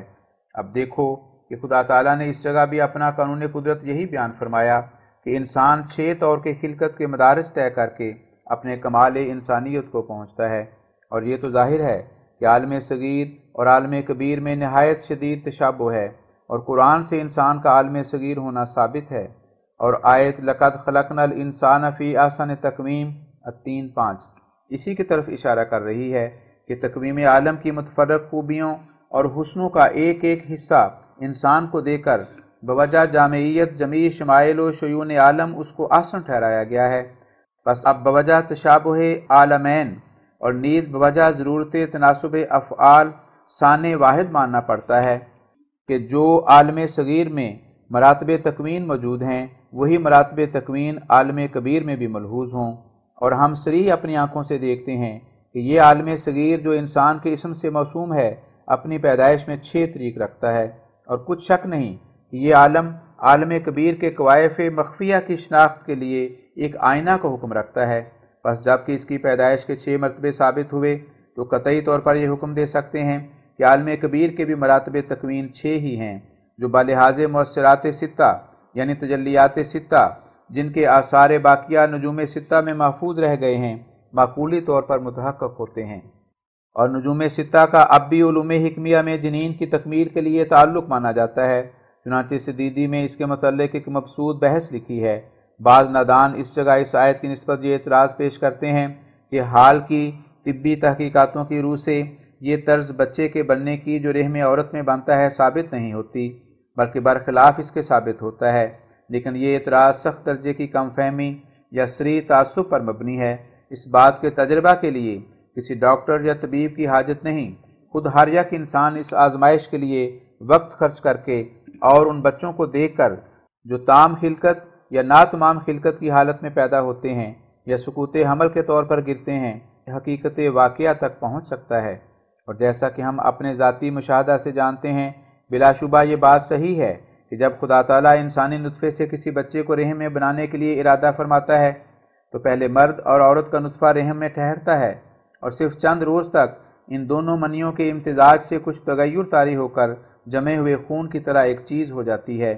جس پر ایک نرم سی جھلی ہوتی ہے۔ یہ جھلی جیسے جیسے بچہ بڑھتا ہے بڑھتی جاتی ہے، یہاں تک کہ خاکی رنگ کی ایک تھیلی سی ہو جاتی ہے جو گٹھڑی کی طرح نظر آتی ہے، اور اپنی تکمیل خلقت کے دنوں تک بچہ اسی میں ہوتا ہے۔ قرآن کریم سے معلوم ہوتا ہے اور حال کی تحقیقاتیں بھی اس کی مصدق ہیں کہ عالم کبیر بھی اپنے کمال خلقت کے وقت تک ایک گٹھڑی کی طرح تھا، جیسا کہ اللہ جل شانہ فرماتا ہے اولم یر الذین کفروا ان السماوات والارض کانتا رتقا ففتقناہما وجعلنا من الماء کل شیء حی۔ الانبیاء 31 الجزء نمبر 7۔ یعنی فرماتا ہے کہ کیا کافروں نے آسمان اور زمین کو نہیں دیکھا کہ گٹھڑی کی طرح آپس میں بندھے ہوئے تھے اور ہم نے ان کو کھول دیا، سو کافروں نے تو آسمان اور زمین بنتا نہیں دیکھا اور نہ ان کی گٹھڑی دیکھی۔ لیکن اس جگہ روحانی آسمان اور روحانی زمین کی طرف اشارہ ہے جس کی گٹھڑی کفار عرب کے روبرو کھل گئی اور فیضان سماوی زمین پر جاری ہو گئے۔ اب پھر ہم اپنے پہلے کلام کی طرف عود کر کے کہتے ہیں کہ نطفتین مرد اور عورت کے جو آپس میں مل جاتے ہیں وہ اول مرتبہ تکوین کا ہے، اور پھر ان میں ایک جوش آ کر وہ مجموعہ نطفتین جو قوت عاقدہ اور منعقدہ اپنے اندر رکھتا ہے سرخی کی طرف مائل ہو جاتا ہے، گویا وہ منی جو پہلے خون سے بنی تھی پھر اپنے اصلی رنگ کی طرف جو خونی ہے عود کر آتی ہے، یہ دوسرا درجہ ہے۔ پھر وہ خون جمع ہوا جس کا نام علقہ ہے ایک گوشت کا مضغہ ہو جاتا ہے جو انسانی شکل کا کچھ خاکہ نہایت دقیق طور پر اپنے اندر رکھتا ہے، یہ تیسرا درجہ ہے۔ اور اس درجے پر اگر بچہ ساکت ہو جائے تو اس کے دیکھنے سے غور کی نظر سے کچھ خطوط انسان بننے کے اس میں دکھائی دیتے ہیں۔ چنانچہ اکثر بچے اس حالت میں بھی ساکت ہو جاتے ہیں۔ جن عورتوں کو کبھی یہ اتفاق پیش آیا ہے یا وہ دایا کا کام کرتی ہیں وہ اس حال سے خوب واقف ہیں۔ پھر چوتھا درجہ وہ ہے جب مضغہ سے ہڈیاں بنائی جاتی ہیں، جیسا کہ آیت فَخَلَقْنَا الْمُضْغَةَ عِظَامًا المومنون 15 بیان فرما رہی ہے، مگر المضغہ پر جو الف لام ہے وہ تخصیص کے لیے ہے، جس سے یہ ظاہر کرنا مقصود ہے کہ تمام مضغہ ہڈی نہیں بن جاتا، بلکہ جہاں جہاں ہڈیاں درکار ہیں باذن ہی تعالیٰ وہی نرم گوشت کسی قدر صلب ہو کر ہڈی کی صورت بن جاتا ہے اور کسی قدر بدستور نرم گوشت رہتا ہے، اور اس درجے پر انسانی شکل کا کھلا کھلا خاکہ تیار ہو جاتا ہے جس کے دیکھنے کے لیے کسی خوردبین کی ضرورت نہیں۔ اس خاکے میں انسان کا اصل وجود جو کچھ بننا چاہیے تھا بن چکتا ہے، لیکن وہ ابھی اس لحم سے خالی ہوتا ہے جو انسان کے لیے بطور ایک موٹے اور شاندار اور چمکیلے لباس کے ہے۔ جس سے انسان کے تمام خط و خال ظاہر ہوتے ہیں اور بدن پر تازگی آتی ہے اور خوبصورتی نمایاں ہو جاتی ہے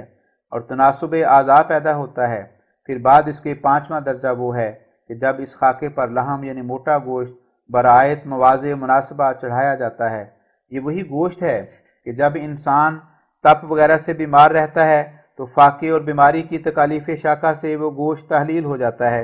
اور بسا اوقات انسان ایسی لاغری کی حالت پر پہنچ جاتا ہے جو وہی 5ویں درجے کا خاکہ یعنی مشت استخوان رہ جاتا ہے، جیسے مدکوکوں اور مسلولوں اور اصحاب ذیابیطس میں مرض کے انتہائی درجے میں یہ صورت ظاہر ہو جاتی ہے۔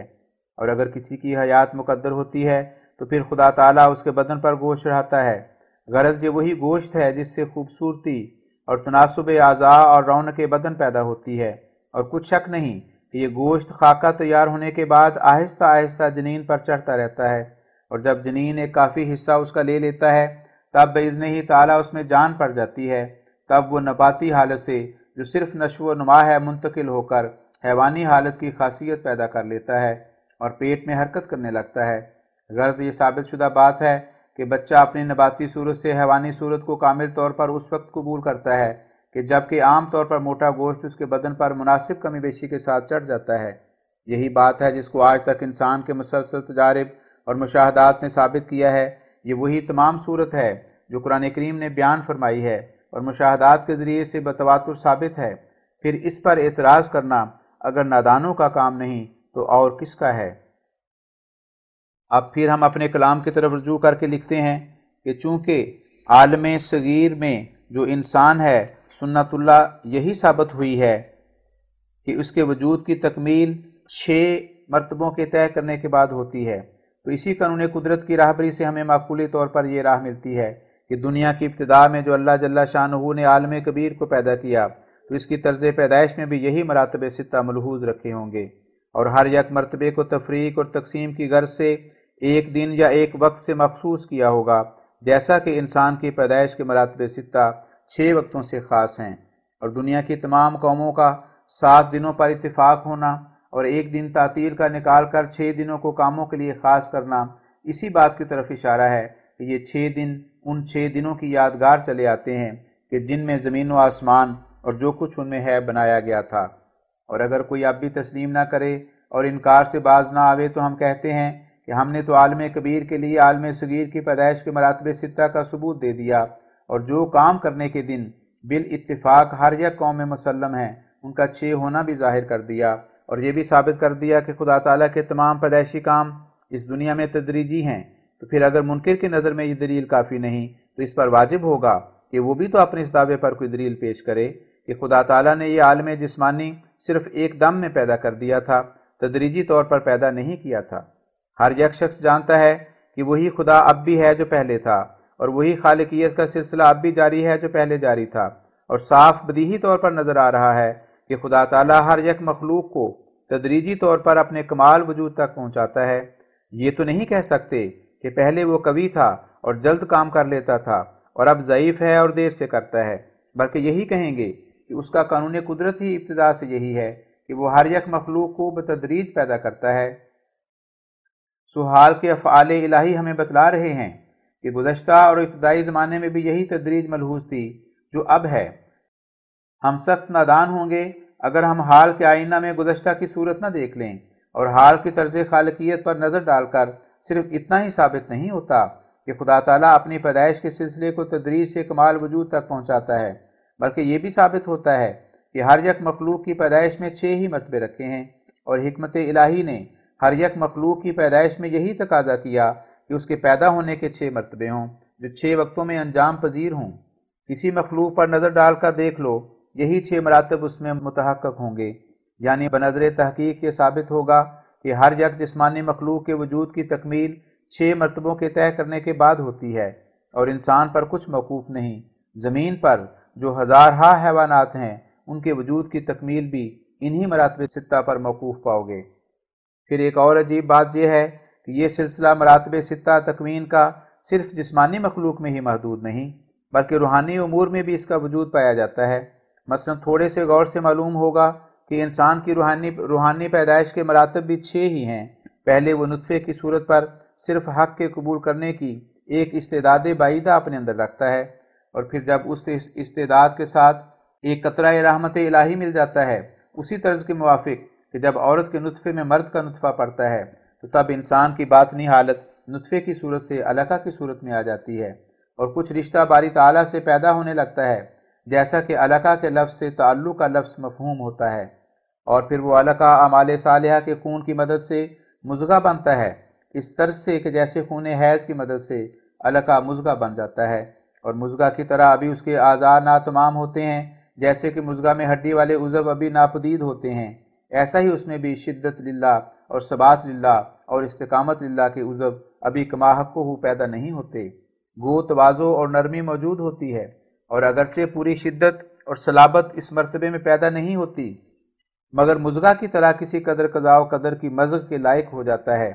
یعنی کسی قدر اس لائق ہو جاتا ہے کہ قضاء و قدر کا دانت اس پر چلے اور وہ اس کے نیچے ٹھہر سکے، کیونکہ علقہ جو ایک سیال رطوبت کے قریب قریب ہے وہ تو اس لائق ہی نہیں کہ دانتوں کے نیچے پیسا جاوے اور ٹھہرا رہے،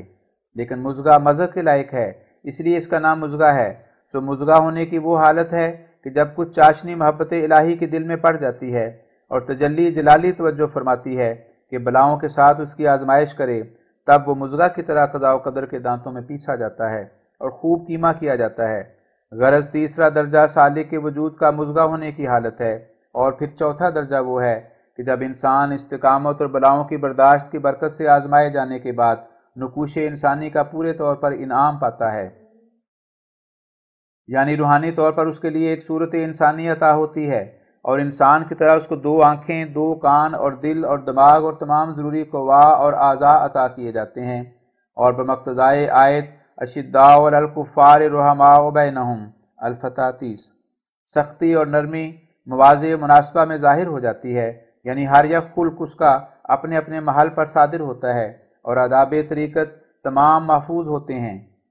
اور ہر یک کام اور کلام حفظ حدود کے لحاظ سے بجا لاتا ہے، یعنی نرمی کی جگہ پر نرمی اور سختی کی جگہ پر سختی اور تواضع کی جگہ پر تواضع اور ترفع کی جگہ پر ترفع، ایسا ہی تمام قوا سے اپنے اپنے محل پر کام لیتا ہے۔ یہ درجہ جنین کے اس درجے سے مشابہت رکھتا ہے کہ جب وہ مضغہ کی حالت سے ترقی کر کے انسان کی صورت کا ایک پورا خاکہ حاصل کر لیتا ہے،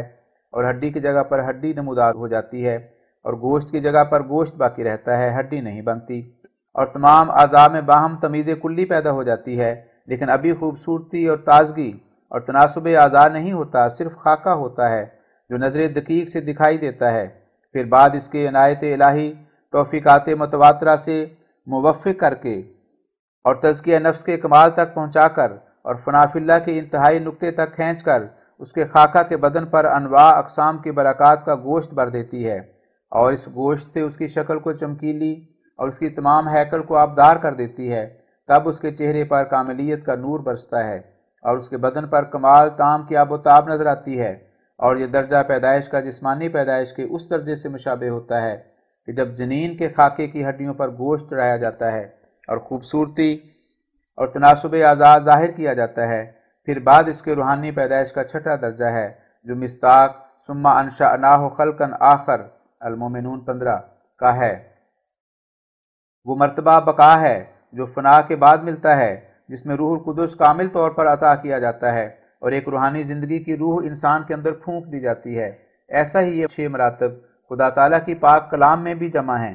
اول حروف کا مرتبہ جو حامل کلام الہی اور کلمات کتاب اللہ کے لیے بطور تخم کے ہیں، جن کو معانی مقصودہ سے کچھ بھی حصہ نہیں، ہاں ان کے حصول کے لیے ایک استعداد بعیدہ رکھتے ہیں۔ دوم کلمات کا مرتبہ جو اس تخم کے ذریعہ سے ظہور خارجی کے رنگ میں آئے، جن کو معانی مقصودہ سے کچھ حصہ نہیں مگر ان کے حصول کے لیے ایک ذریعہ قریبہ ہیں۔ سوم ان فکرات ناتمام کا مرتبہ جو ابھی کلام مقصودہ کے پورے درجے تک نہیں پہنچے تھے، کیونکہ ہنوز تنزیل کا سلسلہ ناتمام تھا اور خدا تعالیٰ کے کلام نے ابھی اپنا کامل چہرہ نہیں دکھلایا تھا، مگر ان فکرات کو معانی مقصودہ سے ایک وافر حصہ تھا، اس لیے وہ کلام تام الہی کے لیے بطور بعض اعضاء کے ٹھہرے، جن کا نام بلحاظ قلت و کثرت آیتیں اور صورتیں رکھا گیا۔ چہارم اس کا کلام جامع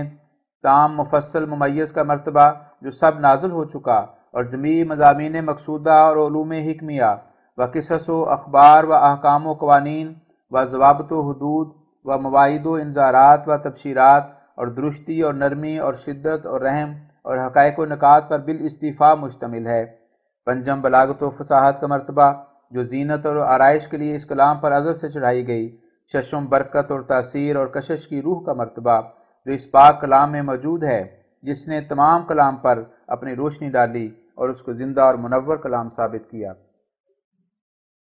اسی طرح ہر یک عاقل اور فصیح منشی کے کلام میں یہی 6 مراتب جمع ہو سکتے ہیں۔ وہ کلام اعجازی حد تک نہیں پہنچتا، کیونکہ جن حروف میں کوئی کلام لکھا جائے گا، خواہ وہ عربی ہوں یا انگریزی یا ہندی، پہلے ان کا وجود ضروری ہے۔ تو یہ تو پہلا مرتبہ ہوا جو مضامین مقصودہ کے اظہار کے لیے ایک ذریعہ بعیدہ ہے، مگر ان سے کچھ حصہ نہیں رکھتا۔ پھر بعد اس کے دوسرا مرتبہ کلمات کا ہے جو حروف قراردادہ سے پیدا ہوں گے، جن کو معانی و مضامین مقصودہ سے ابھی کچھ حصہ نہیں، مگر ان کے حصول کے لیے ایک ذریعہ قریبہ ہیں۔ پھر اس کے بعد تیسرا مرتبہ فقرات کا ہے جو ابھی معانی مقصودہ کے پورے جامع تو نہیں، مگر ان میں سے کچھ حصہ رکھتے ہیں، اور اس مضمون کے لیے جو منشی کے ذہن میں ہے بطور بعض اعضاء کے ہیں۔ پھر چوتھا مرتبہ کلام جامع تام کا ہے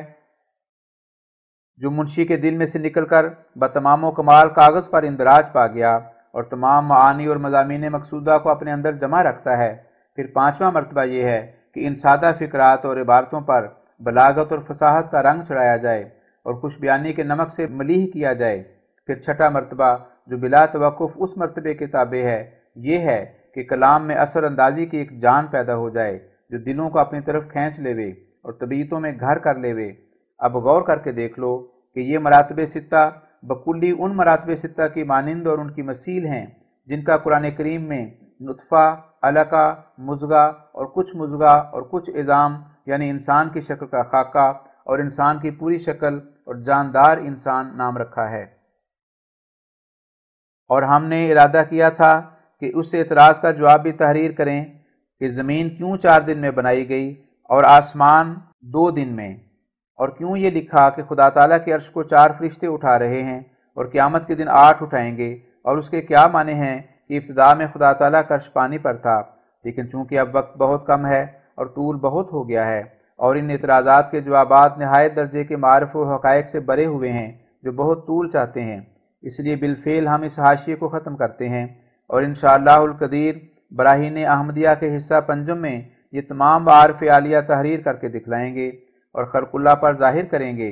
کہ ہمارے شتاب کار اور بلید طبع مخالفین نے ایسے اعتراضات کے کرنے میں کس قدر معرفت اور حکمت سے اپنے بے بہرگی ظاہر کی ہے، اور کیسے وہ اور ان کے مذاہب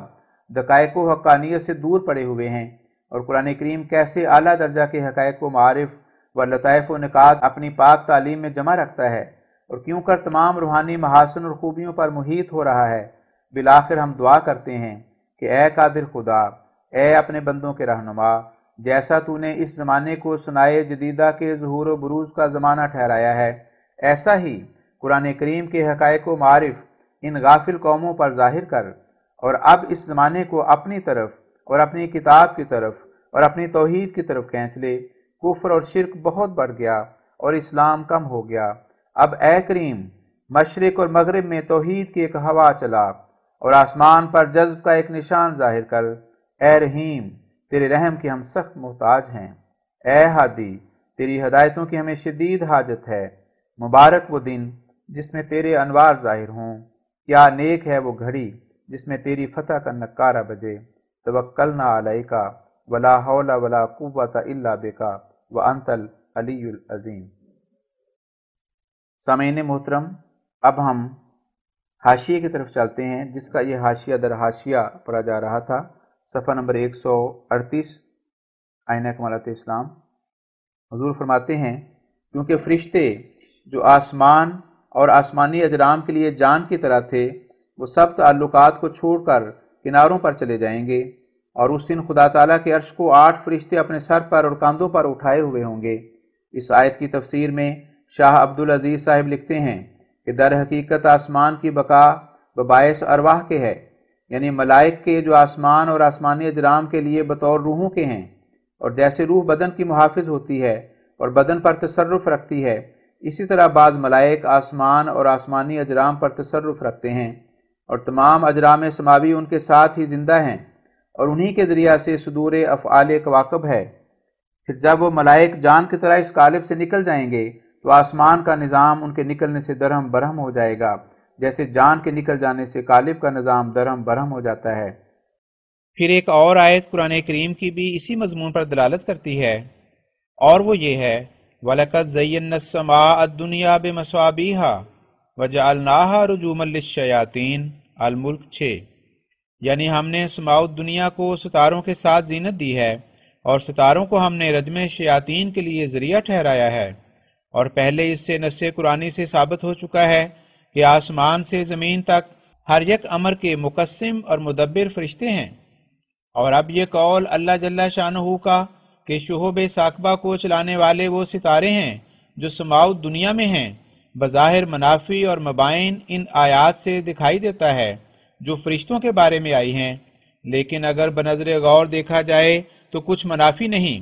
کیونکہ ابھی ہم ذکر کر چکے ہیں کہ قرآن کریم کی تعلیم سے یہی ثابت ہوتا ہے کہ فرشتے آسمان اور آسمانی اجرام کے لیے بطور جان کے ہیں، اور ظاہر ہے کہ کسی شے کی جان اس شے سے جدا نہیں ہوتی۔ اسی وجہ سے خدا تعالیٰ نے قرآن کریم کے بعض مقامات میں رمی شہب کا فاعل فرشتوں کو ٹھہرایا، اور بعض دوسرے مقامات میں اسی رمی کا فاعل ستاروں کو ٹھہرا دیا، کیونکہ فرشتے ستاروں میں اپنا اثر ڈالتے ہیں جیسا کہ جان بدن میں اپنا اثر ڈالتی ہے۔ تب وہ اثر ستاروں سے نکل کر ان ارضی بخارات پر پڑتا ہے جو شہاب بننے کے لائق ہوتے ہیں، تو وہ فی الفور قدرت خدا تعالیٰ سے مشتعل ہو جاتے ہیں، اور فرشتے ایک دوسرے رنگ میں شہب ثاقبہ سے تعلق پکڑ کر اپنے نور کے ساتھ یمین اور یسار کی طرف ان کو چلاتے ہیں۔ اور اس بات میں تو کسی فلسفی کو کلام نہیں کہ جو کچھ کائنات الجو یا زمین میں ہوتا ہے علل ابتدائیہ ان کے نجوم اور تاثیرات سماویہ ہی ہوتی ہیں۔ ہاں، اس دوسرے دقیق بھید کو ہر یک شخص نہیں سمجھ سکتا کہ نجوم کے گواہ فرشتوں سے فیض یاب ہیں۔ اس بھید کو اول قرآن کریم نے ظاہر فرمایا، اور پھر عارفوں کو اس طرف توجہ پیدا ہوئی۔ غرض اس آیت سے بھی منقولی طور پر یہی ثابت ہوا کہ فرشتے نجوم اور آسمانی گواہ کے لیے جان کی طرح ہیں۔ اسی وجہ سے خدا تعالیٰ نے قرآن کریم میں کبھی نجوم کا فعل فرشتوں کی طرف منسوب کیا ہے، اور کبھی فرشتوں کا فعل نجوم کی طرف منسوب کر دیا ہے۔ سامعین کرام، اس وقت ہم آئینہ کمالت اسلام روحانی خزائن جلد 5 اس کا صفحہ نمبر 143 کا حاشیہ پڑھ رہے ہیں۔ حضور فرماتے ہیں کہ بات یہ ہے کہ جبکہ قرآن کریم کی تعلیم کی روح سے فرشتے نجوم اور شمس اور قمر اور آسمان کے لیے جان کی طرح ہیں، اور قیام اور بقا ان تمام چیزوں کا فرشتوں کے تعلق پر موقوف ہے، اور ان کے ارجاء کی طرف کھسک جانے سے تمام اجرام ستاروں اور شمس و قمر اور آسمان کو موت کی صورت پیش آتی ہے، تو پھر اس صورت میں وہ جان کی طرح ہوئے یا کچھ اور ہوئے؟ میں ان مولویوں کی حالت پر سخت افسوس کرتا ہوں کہ جو ان تمام کھلے کھلے مقامات قرآنی کو دیکھ کر پھر بھی اس بات کے قبول کرنے سے متعمل ہیں کہ ملائک کو اجرام سماوی، بلکہ بعض فرشتوں کو جو عنصریون ہیں عناصر اور اجرام سماوی سے ایسا شدید تعلق ہے کہ جیسا کہ ارواح کو قوالب کے ساتھ ہوتا ہے۔ یہ تو سچ ہے کہ قرآن کریم سے بھی ثابت ہوتا ہے کہ ملائک آسمان پر ایک مستقل وجود رکھتے ہیں، مگر کیا یہ دوسری بات بھی اسی کتاب عزیز کی روح سے سچ ثابت نہیں ہوتی کہ ملائکہ کا تعلق ہر ایک جرم سماوی سے ایک حافظانہ تعلق ہے، اور ہر یک ستارہ اپنے بقا اور قیام اور صدور افعال میں ملائکہ کی تائید کا محتاج ہے؟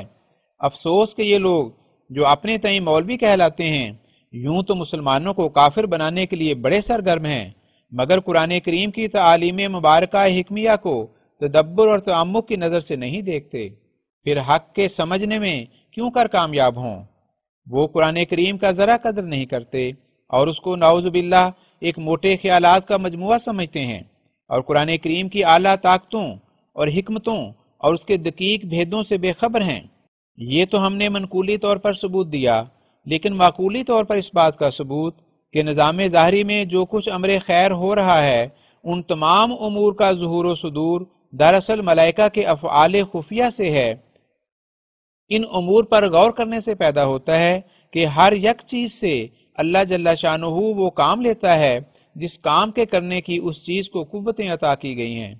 بس اب یہ خیال کرنا کہ ہر یک تغیر اجرام سماوی اور کائنات الجو کا صرف اسباب طبیعیہ خارجیہ سے ظہور میں آتا ہے اور کسی روحانی سبب کی ضرورت نہیں، بالکل غیر معقول ہے،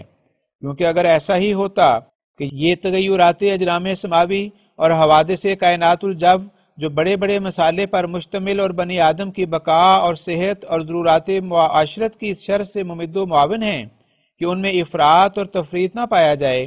اگر یہ خود بخود ہوتے اور ایسی ذی شعور چیزوں کا درمیان قدم نہ ہوتا جو ارادہ اور فہم اور مصلحت اور اعتدال کی رعایت کر سکتے ہیں، اور ہمارا تمام کاروبار زندگی اور بقا اور ضرورات معاشرت کا صاف ایسی چیزوں پر چھوڑا جاتا جو نہ شعور رکھتے ہیں، نہ ادراک اور نہ مسلط وقت کو پہچان سکتے ہیں، اور نہ اپنے کاموں کو افراط اور تفریط سے محفوظ رکھ سکتے ہیں، اور نہ نیک انسان اور بد انسان میں فرق کر کے ہر یک کے ساتھ اس کے مناسب حال معاملہ کر سکتے ہیں، تو دنیا میں اندھیر پڑ جاتا اور سانے حکیم و قدیر و عادل و رحیم و کریم کا کچھ پتہ نہ لگتا، بلکہ یہ سلسلہ ذی روحوں کی حیات کا جو زمین پر بستی ہیں ایک دم بھی چل نہ سکتا، اور دنیا میں اپنے تمام لوازم کے اپنے خاتمہ کے صدمہ کو دیکھ لیتی۔ بس اس سے صاف تر اور صریح تر اور روشن تر اور کیا دلیل ہوگی کہ اس آسمانی اور کائنات الجو کے سلسلے میں وہ گڑبڑ اور اندھیر نظر نہیں آتا جو اس صورت میں ہوتا جبکہ تمام مدار اس نظام کا بے جان اور بے شعور چیزوں پر ہوتا۔ سو ہمیں اس دلیل کی روشنی ملائک کے وجود اور ان کی ضرورت کے ماننے کے لیے ایسی بصیرت بخشتی ہے کہ گویا ہم بچشم خود ملائک کے وجود کو دیکھ رہے ہیں۔ اور اگر کوئی اس جگہ یہ شبہ پیش کرے کہ کیوں یہ بات روا نہیں کہ ملائک درمیان نہ ہوں اور ہر یک چیز خدا تعالیٰ کے حکم اور اذن اور تدبیر محکم سے وہی خدمت بجا لاوے جو اللہ جل شانہ کا منشا ہے، تو ایسا شبہ در حقیقت غلط فہمی کی وجہ سے پیدا ہوگا، کیونکہ ہم ابھی پہلے سے لکھ چکے ہیں کہ یہ بات ایک ثابت شدہ صداقت ہے کہ اجرام علوی اور عناصر اور کائنات الجو جو ہماری بقا اور حیات اور معاشرت کے خادم ٹھہرائے گئے ہیں علم اور شعور اور ارادہ نہیں رکھتے، بس صرف انہی کے تغیرات اور حوادث سے وہ کام اور وہ اغراض اور وہ مقاصد ہمارے لیے حاصل ہو جانا جو صرف عاقلانہ وزن اور تعدیل اور تدبیر اور مصلحت اندیشی سے صادر ہو سکتے ہیں ببداہت ممتنع ہے۔ خدا تعالیٰ جس چیز سے کوئی کام لینا چاہتا ہے، اول اس کام کے متعلق جس قدر مسالے ہیں ان تمام مسالے کے مناسب حال اس چیز میں قوا رکھ دیتا ہے۔ مثلا ایک فعل خدا تعالیٰ کا بارش ہے جس کے انواع اقسام کے اغراض کے لیے ہمیں ضرورت ہے، اور خدا تعالیٰ اپنے بندوں کے اعمال کے موافق کبھی اس بارش کو عین وقتوں پر نازل کرتا ہے اور افراط تفریط کے نقصانوں سے ہمارے کھیتوں اور ہماری صحتوں کو بچا لیتا ہے، اور کبھی دنیا پر کوئی تنبیہ نازل کرنا منظور ہوتا ہے تو بارش کو جس ملک سے چاہے روک لیتا ہے یا اس میں افراط تفریط رکھ دیتا ہے۔ کبھی ایک ملک یا ایک شہر یا ایک گاؤں یا ایک قطعہ زمین کو بعض آدمیوں کو سزا دینے کے لیے اس بارش کے نفع سے بکلی محروم کر دیتا ہے، اور جس قدر چاہتا ہے فقط اسی قدر بادل کو آسمان کی فضا میں پھیلاتا ہے، یہاں تک کہ ایک کھیت میں بارش برستی ہے اور ایک دوسرا کھیت جو اسی کے ساتھ ملحق ہے اس بارش کے ایک قطرے سے بھی بہرہ یاب نہیں ہوتا اور خشک اور دھوپ میں سڑا ہوا رہ جاتا ہے۔ ایسا ہی کبھی ایک ہوا کا بگڑنا ایک شہر یا ایک اقلیم یا ایک محلے کو سخت وبا میں ڈالتا ہے اور دوسری طرف کو بکلی بچا لیتا ہے۔ اسی طرح ہم ہزارہا دقیق در دقیق ربانی مسالے دیکھتے ہیں جن کو ہم بے شعور عناصر اور اجرام کی طرف ہرگز منسوب نہیں کر سکتے، اور یقیناً ہم جانتے ہیں کہ ایسے مسالے سے بھرے ہوئے کام صرف بے جان اور بے شعور اور بے تدبیر اجرام اور عناصر اور دوسری کائنات الجو سے ہرگز نہیں ہو سکتے۔ بے شک خدا تعالیٰ اس بات پر تو قادر تھا کہ ان چیزوں سے یہ سب کام لے لیتا، لیکن اگر وہ ایسا کرتا تو اول ان چیزوں کو فہم اور ادراک اور شعور اور وضع الشیء فی محلہ ہی کی عقل بخشتا، اور جبکہ یہ ثابت نہیں تو پھر ضرورتاً یہ ثابت ہے کہ ان کے ساتھ در پردہ اور چیزیں ہیں جن کو وضع الشیء فی محلہ ہی کی عقل دی گئی ہے، اور وہی ملائک ہیں۔ میں جانتا ہوں کہ کوئی ایسا شخص جو خدا تعالیٰ کے وجود پر ایمان لاتا ہے اور اس کو رحیم اور کریم اور مدبر اور عادل سمجھتا ہے، وہ ہرگز ایسا خیال نہیں کرے گا کہ اس حکیم و کریم نے اپنی ربوبیت کے نظام کا تمام کارخانہ ایسی چیزوں کے ہاتھ میں دے دیا ہے جن کو نیک و بد کی شناخت عطا نہیں ہوئی، اور تدابیر اور تعدیل اور مصلحت شناسی کی قوتیں بخشی نہیں گئیں۔ ہاں، ایک طبعی اور دہری جو خدا تعالیٰ کے وجود سے ہی منکر ہے ضرور ایسا خیال کرے گا، مگر وہ ساتھ ہی غفلت کی وجہ سے یہ بھی کہے گا کہ جو کچھ اجرام سماوی یا عناصر اور کائنات الجب سے ظہور میں آ رہا ہے وہ بر وفق حکمت اور مصلحت نہیں ہے، اور نہ خدا موجود ہے تا اس کو حکمت اور مصلحت سے کام کرنے والا مان لیا جائے، بلکہ اتفاقاً اجرام علوی اور سفلی کے حوادث اور تغیرات سے کبھی خیر اور کبھی شر انسانوں کے لیے پیش آ جاتی ہے، سو اس کے قائل کرنے کے لیے الگ طریق ہے جو بہت صاف اور جلد اس کا منہ بند کرنے والا ہے، اور وہ یہ ہے کہ خدا تعالیٰ کے زبردست کام اور پیش گوئیاں جو ربانی طاقت اپنے اندر رکھتی ہیں، جو ملہموں اور واصلان الہی کو دی جاتی ہیں، اللہ جل شانہ کے وجود اور اس کی صفات کاملہ جمیلہ جلیلہ پر دلالت قویہ قطعیہ یقینیہ رکھتی ہیں، لیکن افسوس کہ دنیا میں صدق دل سے خدا تعالیٰ کو طلب کرنے والے اور اس کی معرفت کی راہوں کے بھوکے اور پیاسے بہت کم ہیں، اور اکثر ایسے لوگوں سے دنیا بھری پڑی ہے جو پکارنے والے کی آواز نہیں سنتے اور بلانے والے کی طرف متوجہ نہیں ہوتے اور جگانے والے کے شور سے آنکھ نہیں کھولتے۔ ہم نے اس امر کی تصدیق کرانے کے لیے خدا تعالیٰ سے فضل اور توفیق اور اذن پا کر ہر ایک مخالف کو بلایا، مگر کوئی شخص دل کے صدق اور سچی طلب سے ہماری طرف متوجہ نہیں ہوا، اور اگر کوئی متوجہ ہوتا یا اب بھی ہو تو وہ زندہ خدا جس کی قدرتیں ہمیشہ عقل مندوں کو حیران کرتی رہی ہیں، وہ قادر قیوم جو قدیم سے اس جہان کے حکیموں کو شرمندہ اور ذلیل کرتا رہا ہے، بلا شبہ آسمانی چمک سے اس پر حجت قائم کرے گا۔ دنیا میں بڑی خرابی جو افعال شنیعہ کا موجب ہو رہی ہے اور آخرت کی طرف سر اٹھانے نہیں دیتی، دراصل یہی ہے کہ اکثر لوگوں کو جیسا کہ چاہیے خدا تعالیٰ پر ایمان نہیں۔ بعض تو اس زمانے میں کھلی کھلی ہستی باری تعالیٰ کے ہی منکر ہیں، اور بعض اگرچہ زبان سے قائل ہیں مگر ان کے اعمال اور خیال اور ہاتھ اور پیر گواہی دے رہے ہیں کہ وہ اللہ جل شانہ پر ایمان نہیں رکھتے، اور دن رات دنیا کی فکروں میں ایسے لگے ہوئے ہیں کہ مرنا بھی یاد نہیں۔ اس کا بھی یہی سبب ہے کہ اکثر دلوں پر ظلمت چھا گئی ہے اور نور معرفت کا ایک ذرا دلوں میں باقی نہیں رہا۔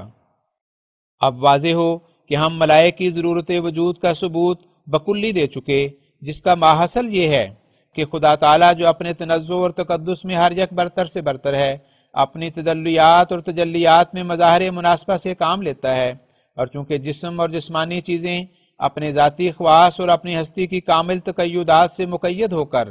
اور بمقابل ہستی اور وجود باری اپنا نام ہست اور موجود رکھا کر اور اپنے ارادوں یا اپنے طبعی افعال سے اختصاص پا کر اور ایک مستقل وجود جامع ہویت نفس اور مانع ہویت غیر بن کر ذات علت العلل اور فیاض مطلق سے دور جا پڑے ہیں، اور ان کے وجود کے گردا گرد اپنی ہستی اور انانیت کا اور مخلوقیت کا ایک بہت ہی موٹا حجاب ہے، اس لیے وہ اس لائق نہیں رہیں کہ ذات احدیت کے وہ فیضان براہ راست ان پر نازل ہو سکیں جو صرف اس صورت میں نازل ہو سکتے ہیں کہ جب حجب مذکورہ بالا درمیان نہ ہوں اور ایک ایسی ہستی ہو جو بکلی نیستی کے مشابہ ہو، کیونکہ ان تمام چیزوں کی ہستی نیستی کے مشابہ نہیں۔ ہر ایک چیز اس قسم کی مخلوقات میں سے بزبان حال اپنی ہستی کا بڑے زور و شور سے اقرار کر رہی ہے۔ آفتاب کہہ رہا ہے کہ میں وہ ہوں جس پر تمام گرمی اور سردی اور روشنی کا مدار ہے، جو 365 صورتوں میں 365 قسم کی تاثیریں دنیا میں ڈالتا ہے،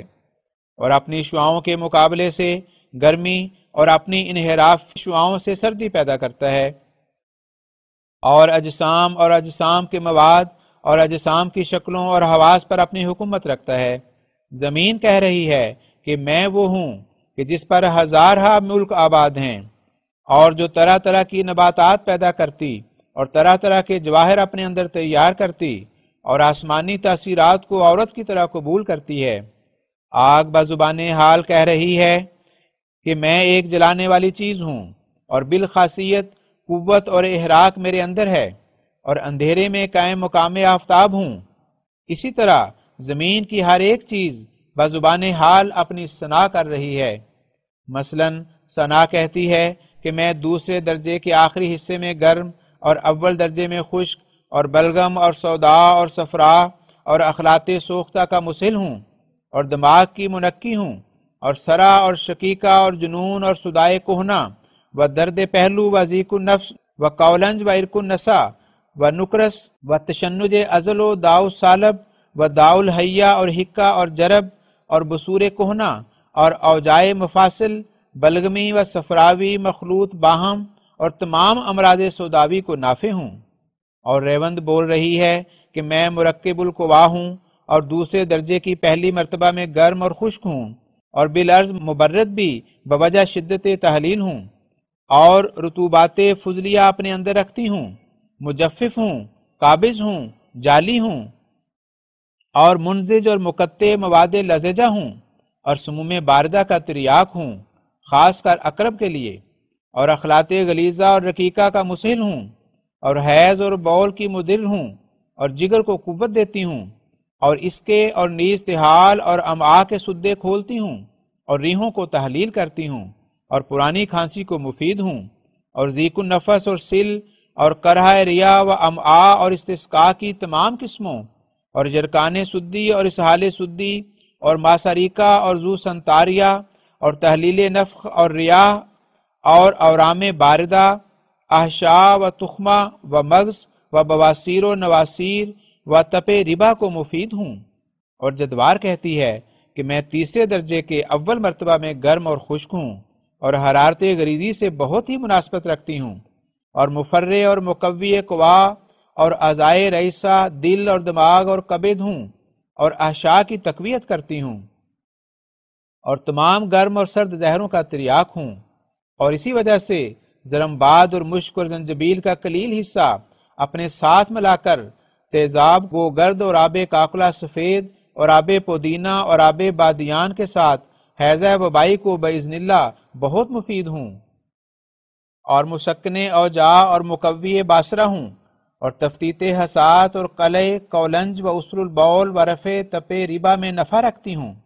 اور بقدر نیم مسکال گزیدہ مار اور اقرب کے لیے بہت ہی فائدہ مند ہوں، یہاں تک کہ اقرب جرارہ کی بھی زہر دور کرتی ہوں، اور بید مشک اور عرق نیلوفر کے ساتھ دل کے ذوف کو بہت جلد نفع پہنچاتی ہوں، اور کم ہوتی ہوئی نبض کو تھام لیتی ہوں، اور گلاب کے ساتھ وجہ مفاصل کو مفید ہوں، اور سنگ گردہ اور مسانہ کو نافع ہوں، اگر بول بند ہو جائے تو شیرہ تخم خیارین کے ساتھ جلد اس کو کھول دیتی ہوں، اور کولنج ریحی کو مفید ہوں، اور اگر بچہ پیدا ہونے میں مشکل پیش آ جائے تو آب عنب السالب یا حلبہ یا شیرہ خارخس کے ساتھ صرف 2 ڈانگ پلانے سے وضع حمل کرا دیتی ہوں، اور ام سبیان اور اکثر امراض دماغی اور اعصابی کو مفید ہوں، اور ام مغابن یعنی پس گوش اور زیر بغل اور بنیران اور خناک اور خنازیر اور تمام اورام گلو کو نفع پہنچاتی ہوں، اور تعاون کے لیے مفید ہوں، اور سرکے کے ساتھ پلکوں کے ورم کو نفع دیتی ہوں، اور دانتوں پر ملنے سے ان کے اس درد کو دور کر دیتی ہوں جو بوجہ مادہ باردہ ہو، اور بواسیر پر ملنے سے اس کی درد کو ساکن کر دیتی ہوں، اور آنکھ میں چکانے سے رمد بارد کو دور کر دیتی ہوں، اور احلیل میں چکانے سے نافع حبس البول ہوں، اور مشک وغیرہ ادویہ مناسبہ کے ساتھ باہ کے لیے سخت مؤثر ہوں، اور سرا اور سکتہ اور فالج اور لقوہ اور استرخاء اور راشہ اور خدر اور اس قسم کی تمام امراض کو نافع ہوں، اور اعصاب اور دماغ کے لیے ایک اکسیر ہوں، اور اگر میں نہ ملوں تو اکثر باتوں میں زرمباد میرا قائم مقام ہے۔ غرض یہ تمام چیزیں بازبان حال اپنی اپنی تعریف کر رہی ہیں، اور محجوب بے انفسہا ہاں ہیں، یعنی اپنے خواص کے پردے میں محجوب ہیں، اس لیے مبدأ فیض سے دور پڑ گئی ہیں، اور بغیر ایسی چیزوں کے توسط کے جو ان حجابوں سے منزہ ہو مبدأ فیض کا کوئی ارادہ ان سے تعلق نہیں پکڑ سکتا، کیونکہ حجاب اس فیض سے مانع ہے۔ اس لیے خدا تعالیٰ کی حکمت نے تقاضا کیا کہ اس کی ارادات کا مظہر اول بننے کے لیے ایک ایسی مخلوق ہو جو محجوب بے نفس ہی نہ ہو، بلکہ اس کی ایک ایسی نرالی خلقت ہو جو برخلاف اور چیزوں کے اپنی فطرت سے ہی ایسی واقع ہو کہ نفس حاجب سے خالی اور خدا تعالیٰ کے لیے اس کے جوارح کی طرح ہو، اور خدا تعالیٰ کے جمیع ارادات کے موافق جو مخلوق اور مخلوق کے کل عوارض سے تعلق رکھتے ہیں اس کی تعداد ہو، اور وہ نرالی پیدائش کی چیزیں مرایا صافیہ کی طرح اپنی فطرت رکھ کر ہر وقت خدا تعالیٰ کے سامنے کھڑے ہوں اور اپنے وجود میں ذو جہتین ہوں، ایک جہت تجرد اور تنزع کی جو اپنے وجود میں وہ نہایت الطف اور منزہ عن الحجب ہوں، جس کی وجہ سے وہ دوسری مخلوق سے نرالی اور خدا تعالیٰ کے وجود سے ذلی طور پر مشابہت تامہ رکھتے ہوں اور محجوب بانفسہا نہ ہوں۔ دوسری جہت مخلوقیت کی جس کی وجہ سے وہ دوسری مخلوقات سے مناسبت رکھیں اور اپنی تاثیرات کے ساتھ ان سے نزدیک ہو سکیں، سو خدا تعالیٰ کے اس ارادے سے اس عجیب مخلوق کا وجود ہو گیا جس کو ملائک کہتے ہیں۔ یہ ملائک ایسے فنا فی اطاعت اللہ ہیں کہ اپنے ارادے اور فیشن اور توجہ اور اپنے ذاتی قوا، یعنی یہ کہ اپنے نفس سے کسی پر مہربان ہونا یا اس سے ناراض ہو جانا اور اپنے نفس سے ایک بات کو چاہنا یا اسے کراہت کرنا کچھ بھی نہیں رکھتے، بلکہ بکلی جوارح الحق کی طرح ہیں۔ خدا تعالیٰ کے تمام ارادے اول انہی کے مرایا صافیہ میں منعکس ہوتے ہیں اور پھر ان کے توسط سے کل مخلوقات میں پھیلتے ہیں۔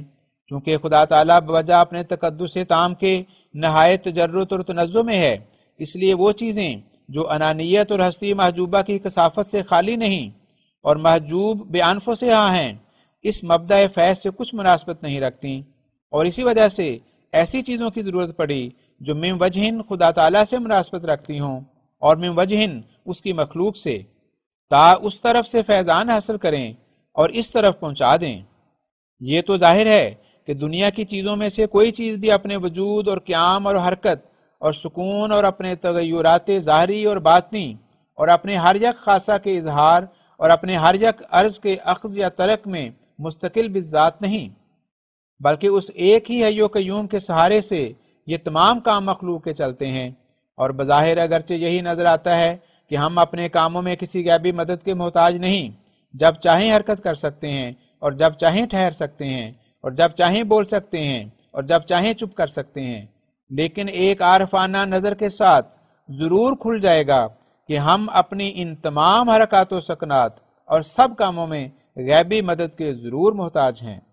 اور خدا تعالیٰ کی قیومیت ہمارے نطفہ میں، ہمارے علقہ میں، ہمارے مضغہ میں، ہمارے جنین میں اور ہماری ہر یک حرکت میں اور سکون میں اور قول میں اور فعل میں، غرض ہماری تمام مخلوقیت کے لوازم میں کام کرتی ہے، مگر وہ قیومیت بوجہ ہمارے محجوب بانفس نہ ہونے کے براہ راست ہم پر نازل نہیں ہوتی، کیونکہ ہم میں اور اس ذات الطف اللطائف اور اعلیٰ اور اغنا اور نور الانوار میں کوئی مناسبت درمیان نہیں، کیونکہ ہر ایک چیز ہم میں سے خواہ وہ جاندار ہے یا بے جان محجوب بے نفس ہی اور ساحت قدسیہ تنزع سے بہت دور ہے۔ اس لیے خدا تعالیٰ میں اور ہم میں ملائک کا وجود اسی طرح ضروری ہوا جیسا کہ نفس ناطقہ اور بدن انسان میں قوائے روحانیہ اور حسیہ کا توسط ضروری ٹھہرا، کیونکہ نفس ناطقہ نہایت تجرد اور لطافت میں تھا اور بدن انسان محجوب بے نفس ہی اور کثافت اور ظلمت میں پڑا تھا۔ اس لیے خدا تعالیٰ نے ان دونوں کے درمیان میں قوائے روحانیہ اور حسیہ کو ذو جہتین پیدا کیا، تا وہ قوائے نفس ناطقہ سے فیضان قبول کر کے تمام جسم کو اس سے متعدب اور مہذب کریں۔ جاننا چاہیے کہ انسان بھی ایک عالم صغیر ہے اور عالم کبیر کے تمام شیون اور صفات اور خواص اور کیفیات اس میں بھری ہوئی ہیں، جیسا کہ اس کی طاقتوں اور قوتوں سے اس بات کا ثبوت ملتا ہے کہ ہر ایک چیز کی طاقت کا یہ نمونہ ظاہر کر سکتا ہے۔ آفتاب کی طرح یہ ایک روشنی بھی رکھتا ہے اور مہتاب کی طرح ایک نور بھی اور رات کی طرح ایک ظلمت بھی اور زمین کی طرح ہزارہ نیک اور بد ارادوں کا منبت ہو سکتا ہے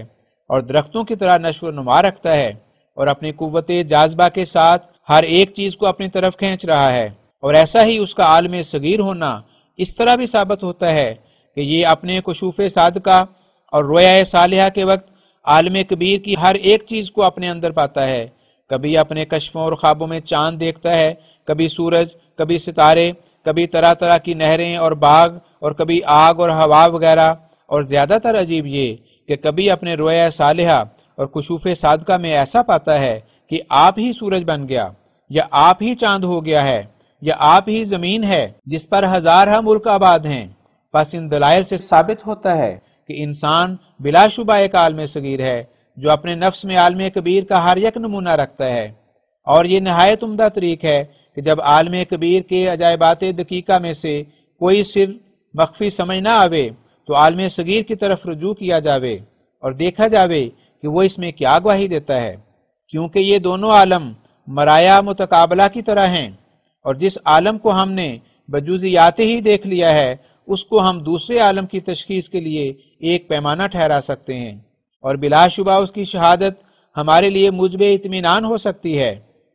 اب جب کہ یہ تمہید ممہد ہو چکی تو نہایت درست ہوگا اگر ہم یہ کہیں کہ ملائک کی نسبت جو اجرام علوی اور اجسام سفلی کی طرف ہے وہ در حقیقت ایسی ہی ہے جیسے قوائے روحانیہ اور حسیہ کی نسبت بدن انسان کی طرف ہے، کیونکہ جیسا کہ نفس ناطقہ انسان کا بدن انسان کی تدبیر بتوسط قوائے روحانیہ اور حسیہ کے کرتا ہے، ایسا ہی قیوم العالم جو تمام عالم کے بقا اور قیام کے لیے نفس مدبرہ کی طرح اور بحکم آیت اللہ نور السماوات والارض ان کی حیات کا نور ہے، تدبیر عالم کبیر کی بواسطہ ملائک کے فرماتا ہے، اور ہمیں اس بات کے ماننے سے چارہ نہیں کہ جو کچھ عالم صغیر میں ذات واحد لا شریک کا نظام ثابت ہوا ہے اسی کے مشابہ عالم کبیر کا بھی نظام ہے، کیونکہ یہ دونوں عالم ایک ہی ذات سے صادر ہیں، اور اس ذات واحد لا شریک کا یہی تقاضا ہونا چاہیے کہ دونوں نظام ایک ہی شکل اور طرز پر واقع ہوں تا دونوں مل کر ایک ہی خالق اور صانع پر دلالت کریں، کیونکہ توحید فی النظام توحید باری عز اسمہ کے مسئلے کو مؤید ہے۔ وجہ یہ کہ ہم کہہ سکتے ہیں کہ اگر کئی خالق ہوتے تو اس نظام میں اختلاف کثیر پایا جاتا۔ غرض یہ بات نہایت سیدھی اور صاف ہے کہ ملائک اللہ عالم کبیر کے لیے ایسے ہی ضروری ہیں جیسے قوائے روحانیہ و حسیہ نشہ انسانیہ کے لیے جو عالم صغیر ہے۔ اگر یہ اعتراض پیش کیا جائے کہ اگر ملائک فی الحقیقت موجود ہیں تو کیوں نظر نہیں آتے اور کیوں ان کی کسی مدد کا ہمیں احساس نہیں ہوتا، اور ہم صریح دیکھتے ہیں کہ ہر یک چیز اپنی فطرتی طاقت سے کام دے رہی ہے، مثلا رحم میں جو بچہ پیدا ہوتا ہے، یا درختوں کو جو پھل لگتے ہیں، یا کانوں میں جو طرح طرح کے جواہر پیدا ہوتے ہیں، تو صرف ایک طبعی طریق سے جو چلا آتا ہے۔ طبیعت مدبرہ حیوانی اور نباتی اور جمادی اپنے فعل کو کمال تک پہنچاتی ہے، جیسا کہ حکماء کا قدیم سے یہی قول ہے، اور تجربہ بھی اسی قول کا مؤید نظر آتا ہے، کیونکہ کبھی ہم حیوانی اور نباتی اور جمادی افعال کو اپنے ارادوں کے بھی تابع کر لیتے ہیں، یعنی اپنی تدبیروں کے موافق اپنے کام صادر کرا سکتے ہیں۔ مثلا رحم میں جو کبھی بچہ قبل از تکمیل خلقت ساقط ہو جاتا ہے اور عورتوں کو سقوط حمل کی ایک مرض ٹھہر جاتی ہے تو طبیب حاذق سمجھ لیتا ہے کہ رحم کی قوتیں کمزور ہو گئی ہیں، تب وہ مثلا اوائل حمل میں ایک ملین خفیف سا دیتا ہے اور مواد موذیہ کو دور کر کے مقویات رحم مثلا جوارش لولو اور دباء المسک وغیرہ استعمال کراتا ہے، اور عورت کو اس کے مرد سے پرہیز فرماتا ہے، تب اس تجویز سے صریح فائدہ محسوس ہوتا ہے اور بچہ ساقط ہونے سے بچ جاتا ہے۔ ایسا ہی جب دانا باغبان کسی پھلدار درخت کو ایسا پاتا ہے کہ اب وہ پھل کم دیتا ہے تو وہ غور کرتا ہے کہ اس کا کیا سبب ہے، تب بلحاظ اسباب متفرقہ کبھی وہ شاخ تراشی کرتا ہے، اور کبھی دور کھود کر بقدر ضرورت آبپاشی کراتا ہے، اور کبھی معمولی کھاد یا ہڈیاں پیس کر اس کی جڑوں میں رکھتا ہے۔ ایسا ہی کانوں کی تحقیق میں دخل رکھنے والے اسی طور پر تجویزیں کیا کرتے ہیں، اور اکثر یہ سب لوگ کامیاب ہو جاتے ہیں۔ بس اگر یہ سلسلہ ملائک کے ارادے کے تابع ہے تو ہماری تدبیرات کے مقابل پر کیوں ملائک ٹھہر نہیں سکتے؟ ایسا معلوم ہوتا ہے کہ جن دنوں میں لوگ طبعی کی کامل تحقیقاتوں سے بے بہرا تھے انہی دنوں میں ملائک کا وجود تراشا گیا ہے۔ انسان کی عادت ہے کہ معلولات کے لیے کوئی نہ کوئی علت تلاش کرتا ہے، پس جب کہ علت صحیح دریافت نہ ہو سکے تو بے علمی کے زمانے میں ملائک کا وجود قوت متخیلہ کی تسکین دینے کے لیے تراشا گیا۔ یہ حال کی نئی روشنی کہ خاک بر فرق کی روشنی نو تعلیم یافتہ لوگوں کو اوہام باطلہ سکھا رہی ہے، اور ہم نے تو ڈرتے ڈرتے اس قدر بیان کیا ہے، اکثر ان کی نظر تو فقط اسی پر نہیں ٹھہرتی بلکہ حضرت خداوند تعالیٰ کی نسبت بھی ایسا ہی جرا پیش کر کے صانع حقیقی کے وجود سے فارغ ہو بیٹھے ہیں۔ عمل جواب پس واضح ہو کہ یہ خیال کہ فرشتے کیوں نظر نہیں آتے بالکل عبث ہے۔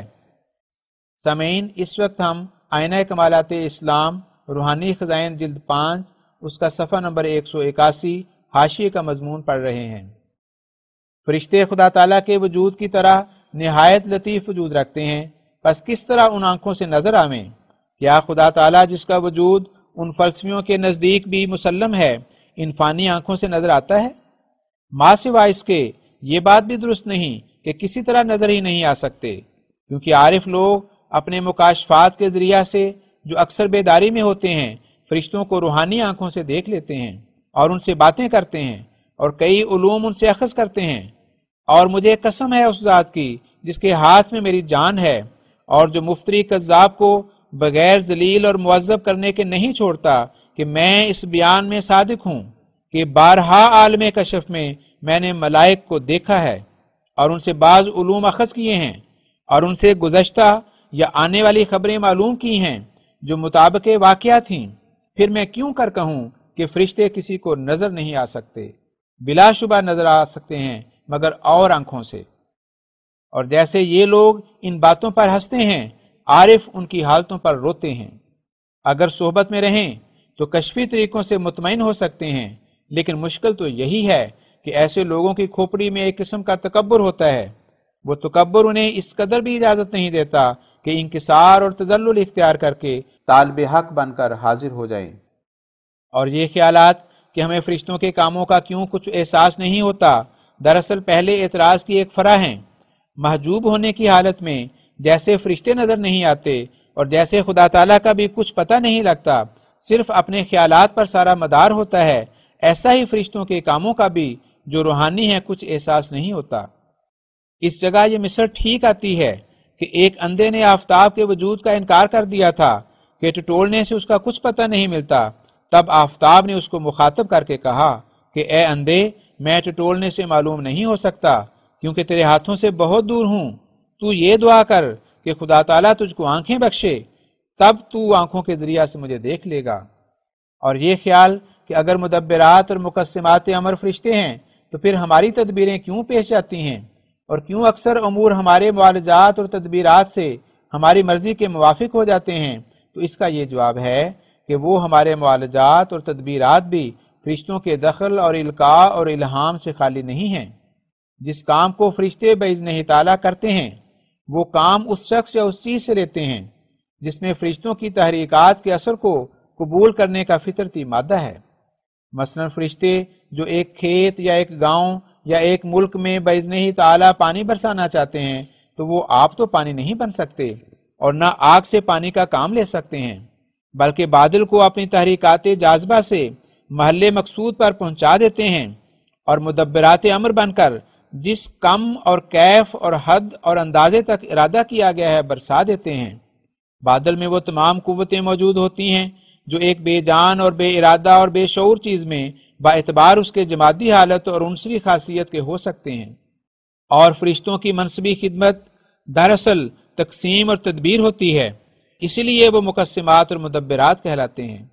اور القاء اور الہام بھی جو فرشتے کرتے ہیں وہ بھی برائت فطرت ہی ہوتا ہے۔ مثلا وہ الہام جو خدا تعالیٰ کے برگزیدہ بندوں پر وہ نازل کرتے ہیں دوسروں پر نہیں کر سکتے، بلکہ اس طرح توجہ ہی نہیں کرتے، اور اسی قاعدہ کے موافق ہر یک شخص اپنے اندازہ استعداد پر فرشتوں کے القاء سے فیض یاب ہوتا ہے، اور جس فن یا علم کی طرف کسی کا روئے خیال ہے اسی میں فرشتہ سے مدد پاتا ہے۔ مثلا جب اللہ جل شانہ کا ارادہ ہوتا ہے کہ کسی دوا سے کسی کو دست آویں تو طبیب کے دل میں فرشتہ ڈال دیتا ہے کہ فلاں مسل کی دوا اس کو کھلا دو، تب وہ تربت یا خیار شمبر یا شیر خشت یا سکمونیا یا سنا یا کسٹرائل یا کوئی اور چیز جیسے دل میں ڈالا گیا ہو اس بیمار کو بتلا دیتا ہے، اور پھر فرشتوں کی تائید سے اس دوا کو طبیعت قبول کر لیتی ہے۔ کہہ نہیں آتی، تب فرشتے اس دوا پر اپنا اثر ڈال کر بدن میں اس کی تاثیرات پہنچاتے ہیں اور مادہ موذیہ کا اخراج باذن تعالیٰ شروع ہو جاتا ہے۔ خدا تعالیٰ نے نہایت حکمت اور قدرت کاملہ سے سلسلہ ظاہری علوم و فنون کو بھی ضائع ہونے نہیں دیا اور اپنی خدائی کے تصرفات اور دائمی قبضے کو بھی معطل نہیں رکھا۔ اور اگر خدا تعالیٰ کا اس قدر دقیق تصرف اپنی مخلوق کے عوارض اور اس کی بقا اور فنا پر نہ ہوتا تو وہ ہرگز خدا نہ ٹھہر سکتا اور نہ توحید درست ہو سکتی۔ ہاں یہ بات درست ہے کہ خدا تعالیٰ نے اس عالم میں نہیں چاہا کہ یہ تمام اسرار عالم نظروں میں بدیہی ٹھہر جائیں، کیونکہ اگر یہ بدیہی ہوتے تو پھر ان پر ایمان لانے کا کچھ بھی ثواب نہ ہوتا۔ مثلاً اگر لوگ خدا تعالیٰ کو اپنی آنکھوں سے دیکھ لیتے اور اس کے فرشتوں کا مشاہدہ کر لیتے تو پھر یہ معلومات بھی ان تمام معلومات کی مد میں داخل ہو جاتے جو انسان بذریعہ حواس یا تجارب حاصل کرتا ہے۔ اس صورت میں ان امور کا ماننا موجب نجات نہ ٹھہر سکتا، جیسا کہ اور دوسرے سدھا امور معلومہ کا ماننا موجب نجات نہیں ہے۔ مثلا ہم اس بات کو مانتے ہیں کہ در حقیقت سورج اور چاند موجود ہیں اور زمین پر سدھا قسم کے جانور، سدھا قسم کی بوٹیاں، سدھا قسم کی کانیں اور دریا اور پہاڑ موجود ہیں، مگر کیا اس ماننے سے ہمیں کوئی ثواب حاصل ہوگا یا ہم ان چیزوں کا وجود قبول کرنے سے خدا تعالیٰ کے مقرب ہو جائیں گے؟ ہرگز نہیں۔ پھر اس کی کیا وجہ ہے کہ جو شخص خدا تعالیٰ کے فرشتوں کو مانتا ہے، بہشت اور دوزخ کے وجود پر ایمان لاتا ہے اور قیامت میں میزان عمل کو قبول کرتا ہے، قیامت کی پورے صراط پر صدق دل سے یقین رکھتا ہے اور اس حقیقت کو مانتا ہے کہ خدا تعالیٰ کی کتابیں ہیں جو دنیا میں نازل ہوئی ہیں اور اس کے رسول بھی ہیں جو دنیا میں آئے ہیں اور اس کی طرف سے حشر اجسام بھی ہے جو ایک دن ہوگا اور خدا بھی موجود ہے جو در حقیقت واحد لا شریک ہے، تو وہ شخص عند اللہ قابل نجات ٹھہر جاتا ہے۔ پیارو، یقیناً سمجھو کہ اس کی یہی وجہ ہے کہ یہ شخص خدا تعالیٰ پر جو ہنوز در پردہ غیب ہے ایمان لاتا ہے اور اس کی کتاب کے اخبار غیبیہ کو صحیح سمجھتا ہے، تو وہ خدا تعالیٰ کے نزدیک ایک راست باز اور نیک خیال اور نیک زن اور فرمانبردار ٹھہرتا ہے، تب اس صدق کی برکت سے بخشا جاتا ہے، ورنہ مجرد معلومات کو نجات سے تعلق ہی کیا ہے؟ کیا اگر کوئی روزے قیامت میں کل حجابوں کے رفع کے بعد یہ کہے کہ یہ بہشت اور دوزخ جو سامنے نظر آ رہا ہے اور یہ ملائک جو صف باندھے کھڑے ہیں اور یہ میزان جس سے عمل تل رہے ہیں اور یہ رب العالمین جو عدالت کر رہا ہے، ان سب باتوں پر اب میں ایمان لایا، تو کیا ایسے ایمان سے وہ رہا ہو جائے گا؟ ہرگز نہیں۔ بس اگر رہا نہیں ہوگا تو اس کا سبب کیا ہے؟ کیا اس کا یہ سبب نہیں کہ اس وقت اس نے ان تمام چیزوں کو دیکھ لیا ہے جو پہلے اس سے پردہ غیب میں تھیں، اس لیے وہ موقع ثواب کا ہاتھ سے جاتا رہا جو صرف اسی شخص کو مل سکتا ہے جو ان بدیہی ثبوتوں سے بے خبر ہو اور محض قرائن دقیقہ سے استنباط کر کے بات کی اصلیت تک پہنچ گیا ہو۔ سو افسوس کہ وہ لوگ جو فلسفہ پر مرے جاتے ہیں، ان کی عقلوں پر یہی پردہ پڑا ہوا ہے کہ وہ اس بات کو نہیں سوچتے کہ اگر علم ذات باری اور علم وجود ملائک اور علم حشر اجسام اور علم جنت و جہنم اور علم نبوت اور رسالت ایسے مانجے جاتے اور صاف کیے جاتے اور بدیہی طور پر دکھلائے جاتے کہ جیسے علوم ہندسہ و حساب اور بعض حصے علوم طبعی اور طبابت اور حیات صاف کیے گئے ہیں، تو پھر ایسے علوم بدیہہ ضروریہ کو نجات انسانی سے تعلق ہی کیا تھا؟ جبکہ نجات کی یہ حقیقت ہے کہ وہ اللہ جل شانہ کا محبت اور پیار سے بھرا ہوا ایک فضل ہے جو راست بازوں اور صادقوں اور سچے ایمانداروں اور کامل وفاداروں اور اخبار ظنیہ کے ماننے والوں کی طرف رجوع کرتا ہے۔ تو پھر علوم بدیہہ ضروریہ کا ماننا کس راست بازی اور صدق اور صفا کو ثابت کر سکتا ہے؟ ہم صریح دیکھتے ہیں کہ جیسے ہم اس بات کے قائل ہیں کہ 4 کا نصف 2 ہیں، ایسا ہی ایک اول درجے کا بدمعاش بھی اسی بات کا قائل ہوتا ہے۔ ہم دنیا میں ہزارہا بلکہ کروڑہا چیزوں کو یقینی اور قطعی طور پر مانتے ہیں اور ان کے وجود میں ذرا شک نہیں کرتے، تو کیا ان کے ماننے سے کوئی ثواب ہمیں مل سکتا ہے؟ ہرگز نہیں۔ یہی وجہ ہے کہ خدا تعالیٰ نے اپنے نشانوں کو بھی ایسے بدیہی طور سے اپنے نبیوں کے ذریعہ سے ظاہر نہیں کیا جیسے ہمیشہ سے دنیا کے جاہل لوگ تقاضا کر رہے ہیں، بلکہ جن کی استعدادوں پر پردہ تھا ان پر ابتلاء کا پردہ بھی ڈال دیا، جیسا کہ ذکر قرآن کریم میں موجود ہے کہ مکہ کے جاہل یہ درخواست کرتے تھے کہ ہم اس شرط پر ایمان لا سکتے ہیں کہ عرب کے تمام مردے زندہ کیے جائیں، یا یہ کہ ہمارے روبرو ایک زینہ لگا کر آسمان پر چڑھ جاؤ اور ہمارے روبرو ہی آسمان سے اترو اور کتاب الہی ساتھ لاؤ جس کو ہم ہاتھ میں لے کر پڑھ لیں۔ اور وہ نادان نہیں سمجھتے تھے کہ اگر انکشاف حقیقت اس قدر ہو جائے تو پھر اس عالم اور قیامت میں فرق کیا رہا، اور ایسے بدیہی نشانوں کے بعد اس قبول پر ایمان کا لفظ کیوں کر اطلاق کریں گے؟ کون شخص ہے جو حقائق بدیہہ بینہ کو قبول نہیں کرتا؟ غرض فلسفہ والوں کے خیالات کی بنیاد ہی غلط ہے وہ چاہتے ہیں کہ کل ایمانیات کو علوم مشہودہ و محسوسہ میں داخل کر دیں اور ملائک اور جنت اور جہنم اور خدا تعالیٰ کا وجود ایسا ثابت ہو جائے جیسا کہ آج کل کی تحقیقاتوں سے اکثر معمورہ ارض اور بہت سی نباتات اور کانوں کا پتہ لگ گیا ہے۔ مگر جس چیز کو خدا تعالیٰ نے اول روز سے انسان کی نجات کا ایک طریق نکالنے کے لیے ایمانیات میں داخل کر دیا ہے، وہ کیوں کر برخلاف ارادہ الہی اس درجے کی ہدایت تک پہنچ جائے۔ ہاں، جب انسان ایمان کے درجے سے عرفان کے مرتبے پر ترقی کرتا ہے تو بلا شبہ یہ تمام امور ہدایت کے رنگ میں نظر آتے ہیں، بلکہ ہندسی ثبوتوں سے بڑھ کر ان کا ثبوت ہوتا ہے، کیونکہ ہندسی ثبوت اکثر دوائر موہومہ پر مبنی ہیں، مگر دینی امور عرفانی مرتبے میں وہم اور شک سے منزہ ہوتے ہیں۔ اور دنیا میں جس قدر ایک چیز زیادہ سے زیادہ بدیہی طور پر ثابت ہو سکتی ہے، اسی طور پر ان تمام عقائد کا ثبوت مل جاتا ہے، بلکہ ایسا اعلیٰ ثبوت کہ کوئی نمونہ اس کا دنیا میں پایا نہیں جاتا۔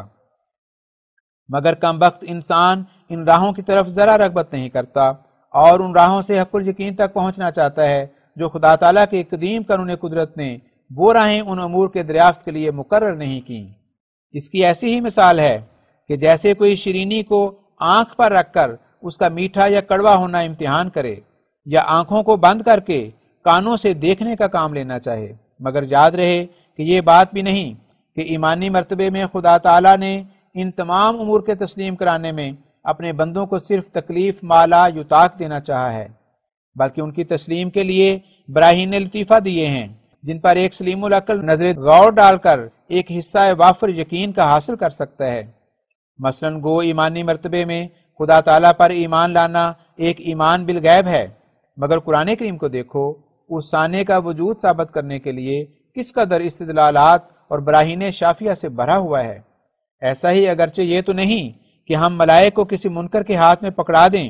یا کام کرتے دکھلا دیں، لیکن طالب حق کے لیے اس قدر کافی ہے کہ دقیق در دقیق تدبیرات نظام کو دیکھ کر ضرورت ملائکہ اس کی نظر میں ضرور ثابت ہو جائیں گے، اور اگر ایسا طالب داہریہ ہے تو پہلے ہم وجود باری کا اس کو ثبوت دیں گے اور پھر اس بات کا ثبوت کہ خدا بجوز اس کے ہو ہی نہیں سکتا، کہ اس کے حکم اور ارادے کے بغیر ایک پتہ بھی ہل نہ سکے، اور پھر یہ ثبوت دیں گے کہ جن مسالے دقیقہ کے ساتھ خدا تعالیٰ اپنے بندوں پر اپنا فیضان بدریہ شمس و قمر و نجوم و ابر و باد وغیرہ کر رہا ہے، ان مسالے کے شناخت اور وضع شعین فی محلے کے گواہ ہرگز ان چیزوں کو نہیں دیے گئے، جیسا کہ ابھی ہم ثابت کر چکے، اور یہ بھی ثابت کر چکے کہ خدا تعالیٰ بغیر وسائط کے کوئی کام نہیں کرتا، اور جن کو وسائط ٹھہراتا ہے پہلے ان کو ان کاموں کی مناسب حال قوتیں اور طاقتیں عطا کرتا ہے۔ مثلا شعور کے کام صاحب شعور سے لیتا ہے، اور ارادے کا کام صاحب ارادہ سے، انسان کا کام انسان سے، اور حیوان کا کام حیوان سے، اور نظر دقیق کا کام نظر دقیق سے۔ بس ان تمام ثبوتوں کے بعد بلا شبہ ملائک کے وجود کی ضرورت ثابت ہوتی ہے، اور ایمانی امور کے لیے صرف اس قدر ثبوت کی حاجت ہے تا تکلیف مالا یطاق نہ ہو، اور نیز ایمان لانے کا ثواب بھی ضائع نہ ہو، کیونکہ اگر ملائک کے وجود کا ایسا ثبوت دیا جاتا کہ گویا ان کو پکڑ کر دکھلا دیا جاتا تو پھر ایمان نہ رہتا، اور نجات کی حکمت عملی فوت ہو جاتی۔ ففہم و تدبر ولا تکن من المستعجلین۔ سامعین کرام، اب یہ حاشیہ جو ہے آئینہ کمالت اسلام کا یہاں ختم ہوتا ہے، اور ہم دوبارہ پیچھے متن کے اسی صفحے پر چلیں گے جہاں سے یہ حاشیہ شروع ہوا تھا، اور یہ حاشیہ آئینہ کمالت اسلام کا جو ہم سن رہے تھے یہ صفحہ نمبر 76 سے شروع ہوتا تھا۔